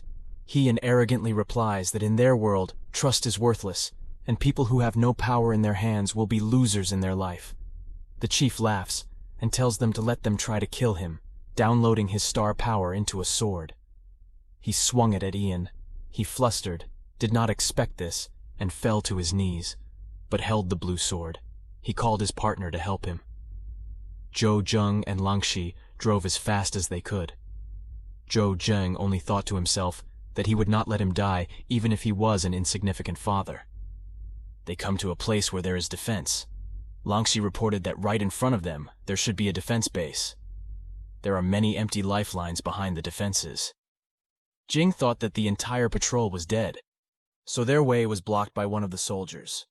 But when he saw Zhou Zheng, he smiled and said that his head had just overcome a zombie, and he could escort him to him, saying that he would take him elsewhere. Zhou Zheng killed him. The traitors surrounded Zhou Zheng's father. He looked at them and said if he died, he would take them with him. Your comrade arrogantly told him to surrender. As he was already exhausted, Commander Yan's father held his injured hand, saying it was time to settle all this.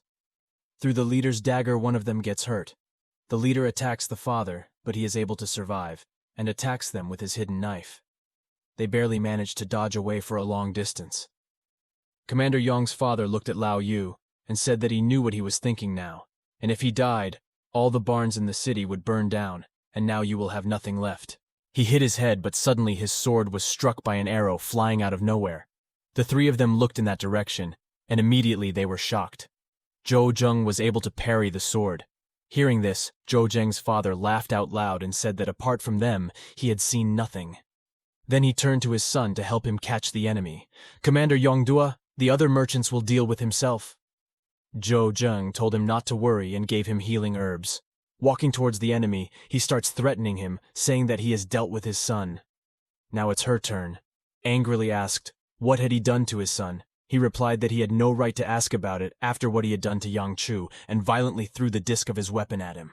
Zhou Zheng must have managed to defeat them and attacked himself using a double attack. She starts calling him, pulling for help. He wants to hit her with his sword, but Zhao managed to escape the blow and hit him in the back, for what cost him half his life. He ran, creating a spirit in the Yonkin circle, and disappeared. He looked around confusedly and looked at the sky he saw. She jumps at him using her attack. An old man asked the guard what was going on and why they were being forced inside, to which he replied that according to rumors, a large wave of zombies was coming, and to protect them, they should teleport them to the city and assure him that everything would be fine. Leader Xu Junwen stood up, with an excited face and holding the car key in his hand. He remembered the day when Zhou Zheng's father gave him this key. She thanks him for taking care of Jen and says that she thinks of him as her son. He put the car keys on the table. He said that if this time their city would not leave Zhou Zheng to him, but with a smile he replied that he was not the will of the subject, and that in the end he was not ready to die. But Lao Yu and Jing's father were fighting at that time, and then a man shouted. While hearing that scream, he realized that it was an interesting sound. Ben Jing's father attacked him at the speed of light and thrust his sword into the pedestal. He only wanted to call him father's name.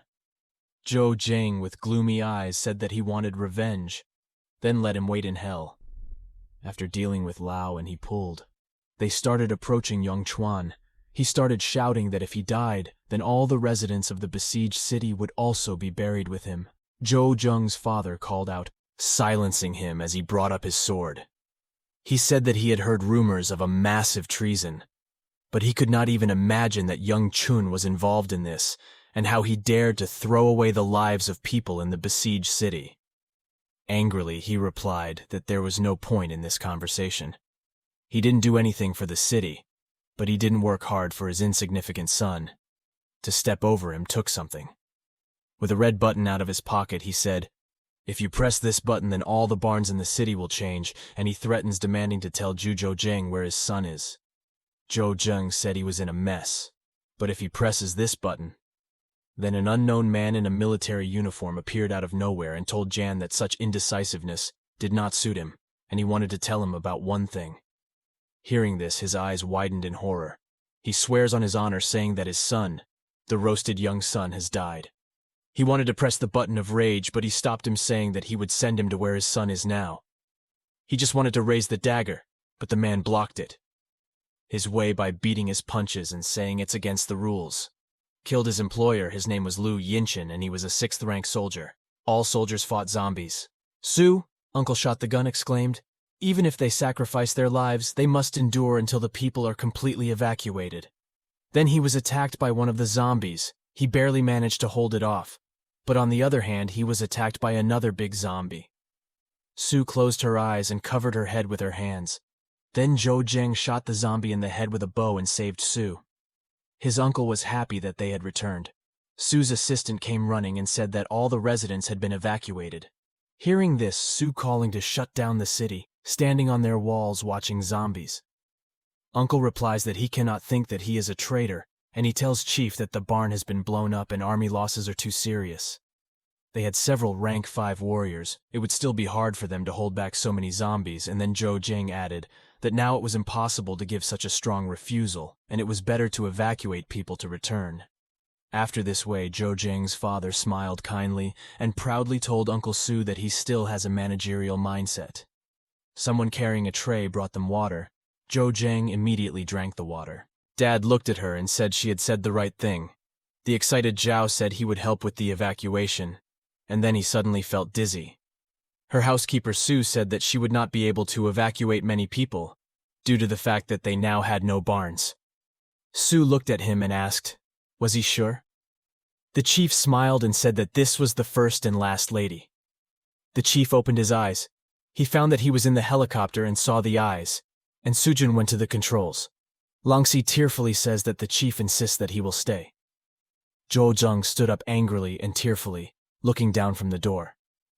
The leader asked Sue to try to survive. Laughing, he said ever since he became the commander of garrison, his life no longer belonged to him, and then he told everyone that his order was passed on to everyone. Let the soldiers who are willing to leave protect the people who have no combat ability. During the evacuation, the rest who want to stay here will bring order to this purgatory. Zhou Jing's father spoke to Zhou Jing, saying even if no one believed him and doubted, father always believed him, and he believed that in this apocalypse, he would become the brightest star and our hero would fly farther and farther away from the city walls. Seeing how distraught Zhou sat down, Langxi started comforting him, saying the chief had done it to protect them.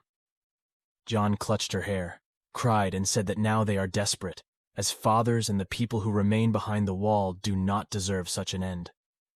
If he had known about Yongchuanya's intentions beforehand, none of this would have happened. Su Junwan's voice came from the headphones.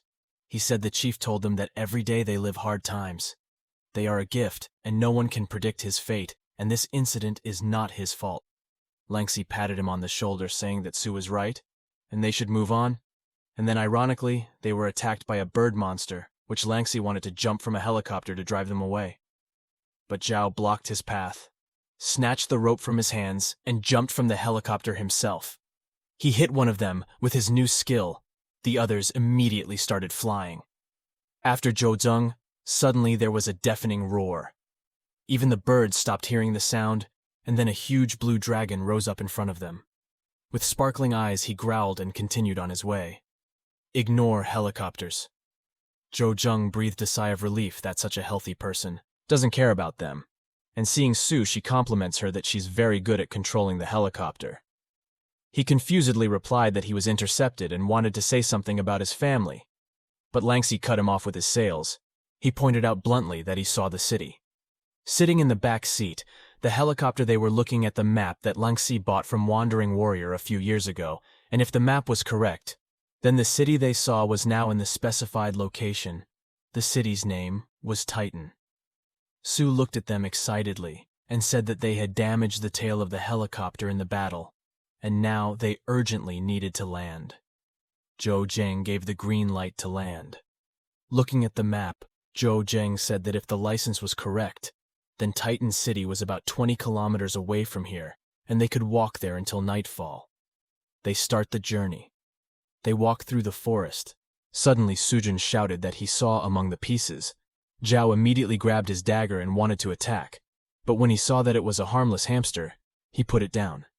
Zhou Jing looked at her and told her not to be afraid. This animal is not capable of harming people that hamsters hide behind bushes. Zhou Zheng asked if this was his first time traveling outside the city, for he had not seen her in such a panic.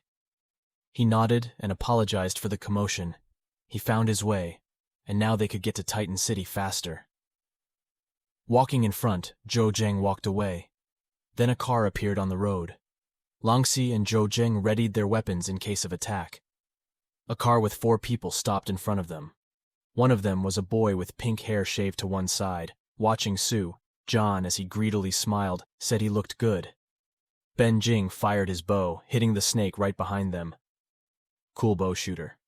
Zhou Jing looked dangerous and told them to be careful because this was a wild place and there might be danger everywhere.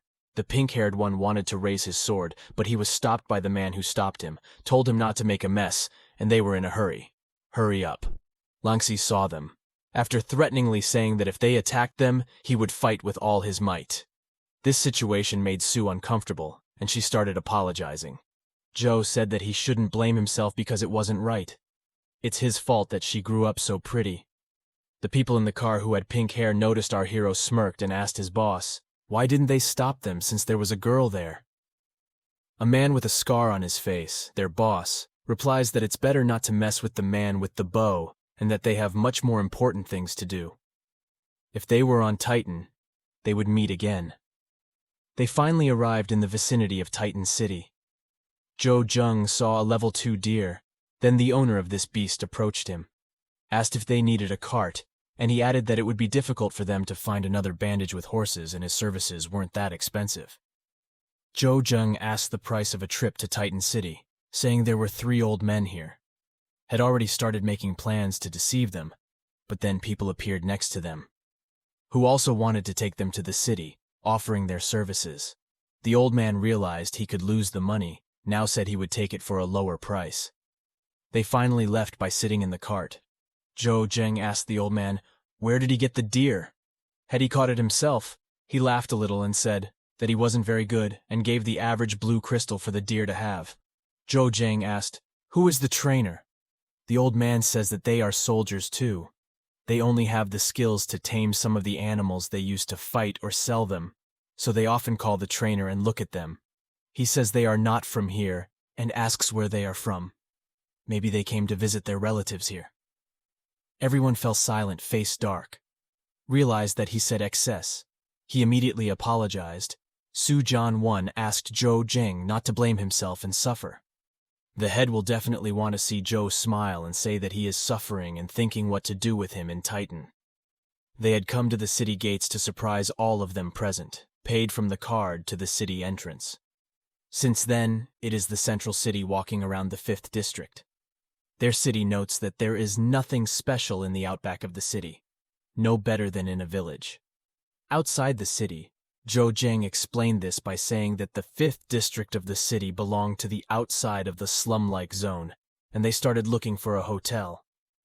After finding several rundown hotels, they sat down. Zhao was exhausted and said that they had been looking for him for a long time, and there was not a single tenant. Su looked at the map again and said she seemed to have found a more suitable one. They arrive at the hotel. The building is beautiful and glazed. A girl comes out of the hotel and greets them, asking if they want to stay with them. Zhou Jing jokingly said if he said they came and only went to the toilet, then he would believe it. The girl smiled and appreciated his sense of humor and administration. A female employee reported that a regular room in their hotel was underpriced. Langxi was angry why it cost so much, but Zhou Jing took out the crystal and said that they agreed because this one was much better than living in a haunted house. On the seat, Zhou Jing was thinking about his father, and suddenly someone knocked on the door. When he opened it, he saw Su. When she was seen in a white hotel robe, she blushed slightly. I asked him what he wanted. He stuttered a bit and asked permission to come in and say something. They sat opposite each other, and Su didn't know how to formulate her words properly. Zhou Jing scratched his head in embarrassment and said that he could speak directly and raised his head. Su reported that their money would only be enough for 1 week. Staying here, Zhou Jing and Lanxi decided to walk around the outside of Titan City. Many high-ranking warriors. Lanxi noted this in surprise. Zhou Jing replied that in such a big city the rank corresponds to the rank of right. This Lanxi was a little irritated that someone of her rank would not even be able to become a soldier with all their will. Zhou Jing patted him on the shoulder and told him not to be discouraged, and they could raise their rankings. Although there was a lot of competition, there were enough promised resources. Langxi said that she would work hard. Zhou Zheng thought to himself, even though Su had told him yesterday that they didn't have much money. But there were over 1,700 white crystals and a few blue crystals in his backpack. They need to save it to live here. Then a girl came up to them, holding her hands, and she said that they look like lost people, and if they have any questions, she can help them for a fee. You only need to pay 5 stars. She also informs him of her exclusive card, which has a monster location beyond Titan and costs only 1 white crystal. After selling her cards, the girl actively waved at them, telling them to be careful. Langxi is annoyed that everyone here is trying to take money from them. He studied the map. Jan said they didn't know about this place and would rather spend some money than wander around mindlessly. Around town, they come to a building, and after waiting their turn, they reach administration. There, they are given paper on which information is written about them. The female employee told Jing to put her hand on the device to confirm its true strength. According to the entered information, when Zhou Jing put his hand on the machine, a training warrior came out. An employee with a cold face said that his rank really matched the information entered. Now he is a training soldier in the Warriors Union. Here they can take assignments, and every 3 months they have to pay a membership fee. From the looks of it, Jing thought that she hated him. When Langxi put her hand on the device, reporting that she was a warrior of the 2nd rank, the employee immediately smiled and congratulated her on her union membership. If they have to register here. Zhou Zheng replied that this was the fastest way to rank up and earn money, by noting one suitable spot on the map. Zhou Zheng told him, now they will go to the task separately because they have different ranks. Langxi objected, saying that she had to protect Zhao. Jiang arrogantly said that he had been with him for so long, and did he really think that he needed help? Langxi wanted to tell him about their training. Jan gives him the blue crystal. He wants to give her the crystal, saying he doesn't need it. But Zhao didn't take it, saying it was his personal money, and even Su didn't know about it. When the bus reached the Sunny Bazaar, passengers were told those who wanted to hunt could rent a car right at the entrance. Barely getting off the bus, he breathed a sigh of relief and said he had not expected it to be so busy. The place can be very far from the city. Walking down the street, Joe stopped in front of a car salesman and asked how much a green motorbike cost. He replied that the deposit was 2 5-star white crystals. A day he had to pay extra for gas. After being shown the place indicated on the map, he asked how much petrol would be needed on the way there. He looked at her and warned her that not even a 5th-rank warrior dared to go there, and he would die. She asks if he is sure of his decision. Zhou Jing said he was sure. He says he wants to gift them like that. There were wolves outside the city, where Zhou Jing wanted to hunt. Zhou Jing aimed that one of them could kill him with 1 hit and gain 16 experience points. He thought to himself that now the rock and swamp bear would be his training ground for quite some time. Then the wolves started attacking him. Zhou Zheng didn't hesitate to scan their vulnerabilities and attack them immediately. After withdrawing his arrows from them, Zhou Zheng thought that they could no longer be used because they were worn out, and he didn't buy any new ones. But it is a good reason to hone yourself in hand-to-hand combat. Picking up the dagger, the wolf started fighting with the others after seeing that. It was getting dark. Zhou decided that was enough for today and killed the last jackal. For this he received 2 blue crystals, but they were very disheveled in appearance. After sitting for a while, he decided that 1 thief skill would not be enough for him, and to become stronger, he would study the power of the returning stars. Jin gave the motorcycle to the salesman and thanked him, the latter looking at his appearance excitedly. He asked that she had fallen into a beast's nest. John laughed and left. When he came back, Langxi started asking him, what happened to him and why is he like this? He scratched his head and said that today's practice was a bit tough. Upon seeing Lanzai, Zhou Jing asked if his level had increased after the blue crystal he gave him. He thanks her. She replies that now with the help of her crystal, she will be able to raise her rank to 3rd in a few days. Hearing this, Su started to get angry, saying why Jen gave her the crystal when they had no money to survive. Zhou Zheng calmed her down by taking out 2 blue crystals from his pocket. Su blinked, surprised she couldn't believe her eyes because of how she could get the blue crystal in 1 day. Jing patted him on the shoulder and said, in the next few days, he had to work hard, And after looking around, Zhou Zheng said that now they didn't need to stay in a hotel and they could move into an apartment. After killing a few more wolves, Zhou Zheng was able to get another blue crystal. He noted that this week he could get these 20 blue crystals, but now he will have to find another place to hunt, because there are few animals left here. As he drinks his healing potion, he notices a glistening mushroom under the rock and realizes that it is rare, and then he remembers the girl saleswoman. She then told him that if he found some plants outside the city that he had never seen before, then he had to take them because most of them were mutants who had absorbed star power. And this was a very rare phenomenon. Zhou Zheng took out one of them and said that it must have mutated because even he felt his star power inside.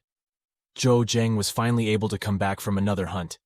People who were still a mess started calling him crazy because his rank was low and he went to such a dangerous place.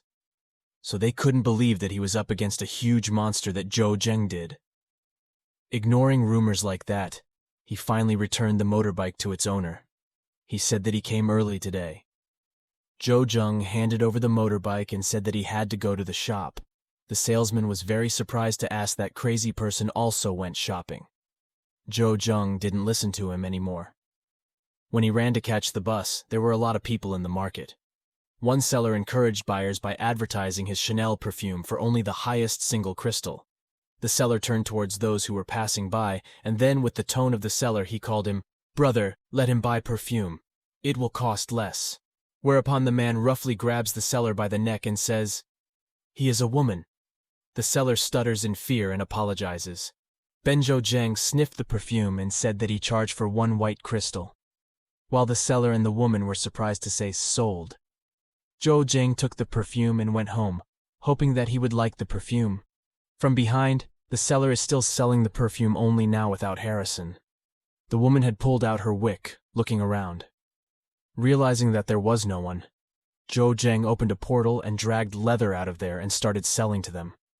1/3 jackal mutant skin for 1 broken low white crystal, for 1 good medium white crystal. One person approached her with hers, male, and asked Zhou Zheng if he could sell it cheaper. But he smiled shyly and said he was not bidding. Stare at him. The man thought, how could this fellow get so many beast skins of the 3rd rank?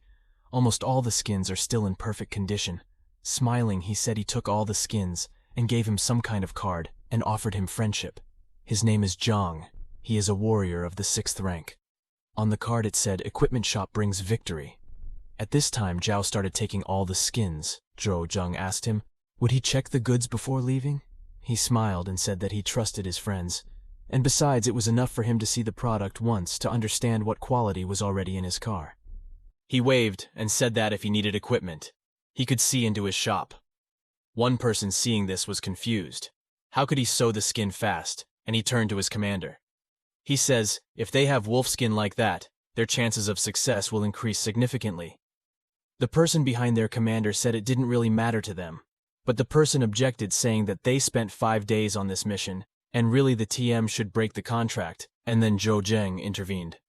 At the station, the conversation says that it's all about the armor. Then he understood only a few things about it and added they could agree. The commander asked if he could discern any defects in the armor, to which Zhou responded positively. But then other people started to get angry, saying, he's just a newbie. How could he specify armor? Maybe never seen it? Even the steel skin in his life. And if he wants to cheat them, then let him find someone else. Zhou Zheng chuckled and said that the 4th rank steel armor could activate the shield during attacks.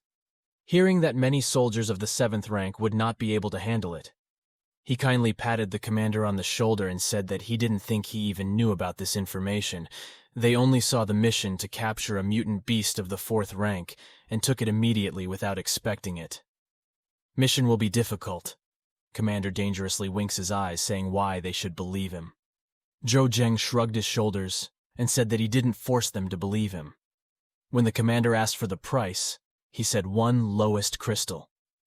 The commander's male assistant was enraged by what he heard. He says that the reward for this mission is 5 low-grade blue crystals. If they decide to buy information from him, then you can still get 4 more blue crystals. But if the contract is breached and the loss reaches 30%, the price will rise to another 1 million blue crystals. The commander held out his hand to him and introduced himself. He is the commander of Warhammer. His name hangs and he says that his words may be true. But if not, then he must understand what the consequences would be of having Zhou Zheng shake his hand and congratulating him in advance on his successful mission of guarding Zhou Zheng, said the commander suspiciously from head to toe, in 11 scaly plates, and that could be dealt with. The man got angry and said, "Was it all bullshit?" The commander says, he doesn't think so and says that something is wrong with this guy. Chang Zhan asked, when did Zhou Zheng become a Tier 3 warrior even though they had only met recently? Zhou Zheng replied that he just worked harder than anyone else. Chang Zhan then said that even if Zhou Zheng didn't want to tell the truth, at least give him a better reason. Zhou Zheng also said that he wanted to buy some items from him. Chang Zhan replied that it was not a problem and said that he could give some free items after the purchase. After the business was done, Zhou Zheng reached into his pocket and asked if they received this. Chang Zhan was also surprised to see the blue spider web, because it was a high-quality item. While inspecting the net, Chang Zhan said, explaining that this thing could only be obtained after killing a level 6 demon face spider. Therefore, at Zhou Zheng's current level, logic couldn't explain how he obtained the net. It's a pity that Chang Zhan with his current finances can only buy 11 meters. Therefore, Chang Zhan offered a price of 15 green crystals. Zhou Zheng also agreed with Chang Zhan's offer. Because it was so happy to get good materials today, Chang Zhan said that he would make weapons for free. Chang Zhan also took Zhou Zheng to the weapons manufacturing site. Looking at the place, Zhou Zheng said that he didn't expect that they used old techniques to make weapons. Chang Zhan explained that most of the weapons made by machines were used by ordinary humans. However, the weapons used by warriors must be conductive. Zhou Zheng knew a bit about conductive. Warriors could channel the power of the stars into their weapons and increase their fighting power. Chang Zhan said that it was true. With that blue spider web, the weapon he would make for Zhou Zheng would have at least 13% conductivity. Chang Zhan thought that with this blue spider web, he might be able to beat the 15% conductivity of the legendary weapon Ningshi. Chang Zhan put on the eye protection and started to process the blue spider web.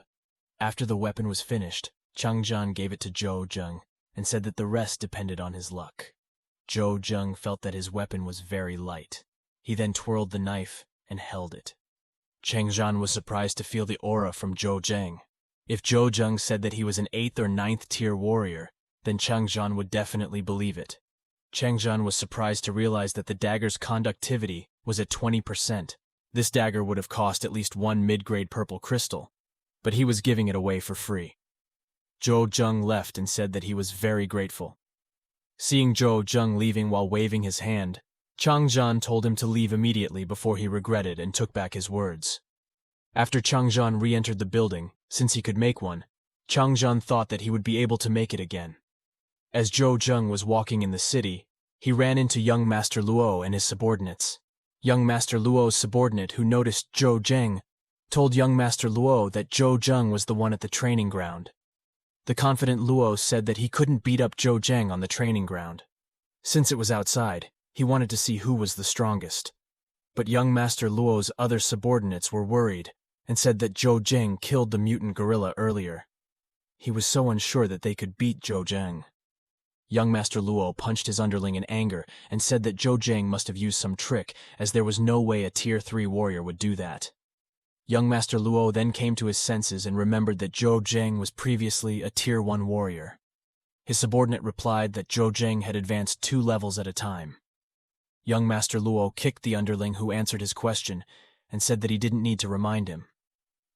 Young Master Luo also said that he didn't care about his level and ordered his subordinates to quickly beat up Zhou Zheng. Just as Zhou Zheng was about to buy a flower from the little girl selling flowers, young Master Luo came from behind Zhou Zheng and said that Zhou Zheng had finally fallen into her grasp. He then said that he wanted to see if Zhou Zheng could still act arrogant. But Zhou Zheng was confused and asked if they knew each other. Young Master Luo was furious and ordered his subordinates to break Zhou Zheng's leg. But Zhou Zheng easily kicked young Master Luo's subordinate into the pillar and then hit another subordinate's neck. Young Master Luo was also shocked because Zhou Zheng could defeat his subordinates in an instant. Suddenly, the pole that was hit by Luo's subordinate, who was thrown, broke and was about to fall on the flower girl. After Zhou Zheng defeated Luo's subordinates, He saw the flower girl who was about to be crushed by a pillar. He immediately ran and saved the flower girl. While saving the flower girl, Zhou Zheng also kicked young Master Luo so that young Master Luo was hit by a stake on the head. After rescuing the flower girl, he asked her if she was okay. The flower girl replied that she was fine. Young Master Luo furiously pointed at Zhou Zheng and asked if Zhou Zheng knew who he was. Zhou Zheng replied that he was the one bothering him first, so he didn't care who he was. Young Master Luo arrogantly ordered him to kneel down and apologize. He also ordered him to beg for mercy because otherwise the Luo family would teach him what is worse than death. Zhou Zheng felt that he had had enough of young Master Luo. Zhou Zheng was then behind Luo in an instant and kicked Luo's leg. Zhou Zheng also said that he hates people who like to threaten. Luo, who was in pain, apologized and admitted wrong with her pitiful face. The people who witnessed this incident were shocked because there was someone who was not afraid of the Luo family. They believed that Zhou Zheng would only act tough at this time, and that Zhou Zheng would be hit by the stone later by the Luo family.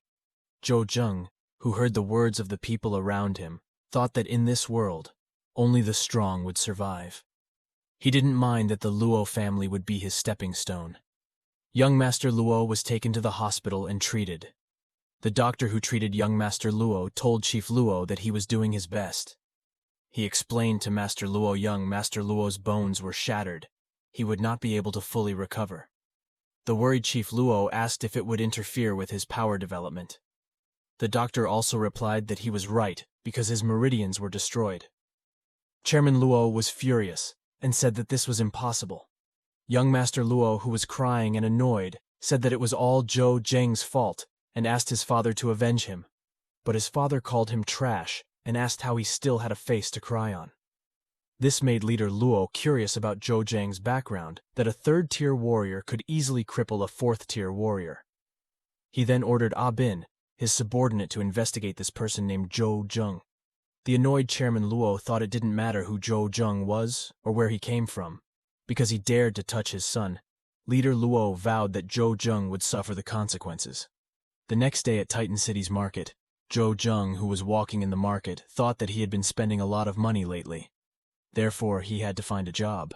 While Zhou Zheng was thinking, Xiao Heng came over to Zhou Zheng and called Zhou Zheng an expert.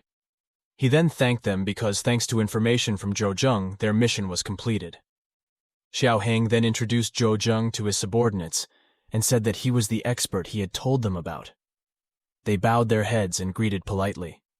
Zhou Zheng asked them to stop calling him expert, but Xiao Heng said that Zhou Zheng was being too modest. Because it had not been long since they met, but Zhou Zheng was already a Tier 3 warrior. Xiao Heng then remembered that his hammer squad was going to the Wei Town area and offered Zhou Zheng to go hunting with them. Zhou Zheng replied that if he could get money, then he would go because he needed money right now. Hammer Squad and Zhou Zheng then went to the market center to recruit veterans. They needed skills around Warrior Tier 5. Looking at the atmosphere the Hammer Squad was recruiting these members made Zhou Zheng think that this was quite similar to dungeon raids and games. The Hammer Squad member who recruited members explained that the hunting location was in the Wei City area and the reward was 1 mid-grade blue crystal. Someone named Zhang Shun then came and registered. The people there were surprised to see a level 6 warrior here and wondered what a level 6 warrior was doing here. Xiao Heng said that he was short of people and was about to shake Zhang Shun's hand, but Zhang Shun ignored him and said that he could join them for the time being. But he asked for 1 more crystal. Xiao Heng asked what if they split the bounty, but Zhang Shun arrogantly told him to stop joking around because who knows, they might get some good items this time. Zhang Shun said that if he only got a few white crystals, then he would be the one to lose. Seeing the situation, Zhou Zheng thought that he should take out his bow first so that no one would notice his inventory. Since Chang Zhan said that he made him a weapon with 20% conductivity, Zhou Zheng wondered if it would be easy to use. Zhang Shun finally got on the car and realized that Zhou Zheng also used a crossbow like him. Looking at Zhou Zheng's arrows, he said that his arrows must only be able to hunt rabbits. Zhang Shun then showed off his 100 blades arrow, which was of firm quality and had 5% conductivity. As Zhang Shun was showing off his weapons, the Hammer Squad members called out to Zhou Zheng and offered him to sit inside, as the wind was too strong. But Zhou Zheng refused because he liked the wind. Zhang Shun laughed when he heard Zhou Zheng being called an expert and said that if Zhou Zheng is an expert, then he is an elite expert. The Hammer Squad's group finally arrived at Chaoyang City. Xiao Heng then got off the car and asked Zhou Zheng to wait here as he wanted to buy some food and supplies first. People who noticed Zhou Zheng greeted him and called him crazy. Seeing Brother Li and Brother Zhao greeting him, Zhou Zheng greeted them again. Uncle Wang then walked over to Zhou Zheng and offered him his family's elixir that he had found a few days ago. Since she didn't want to eat it, she gave it to Zhou Zheng.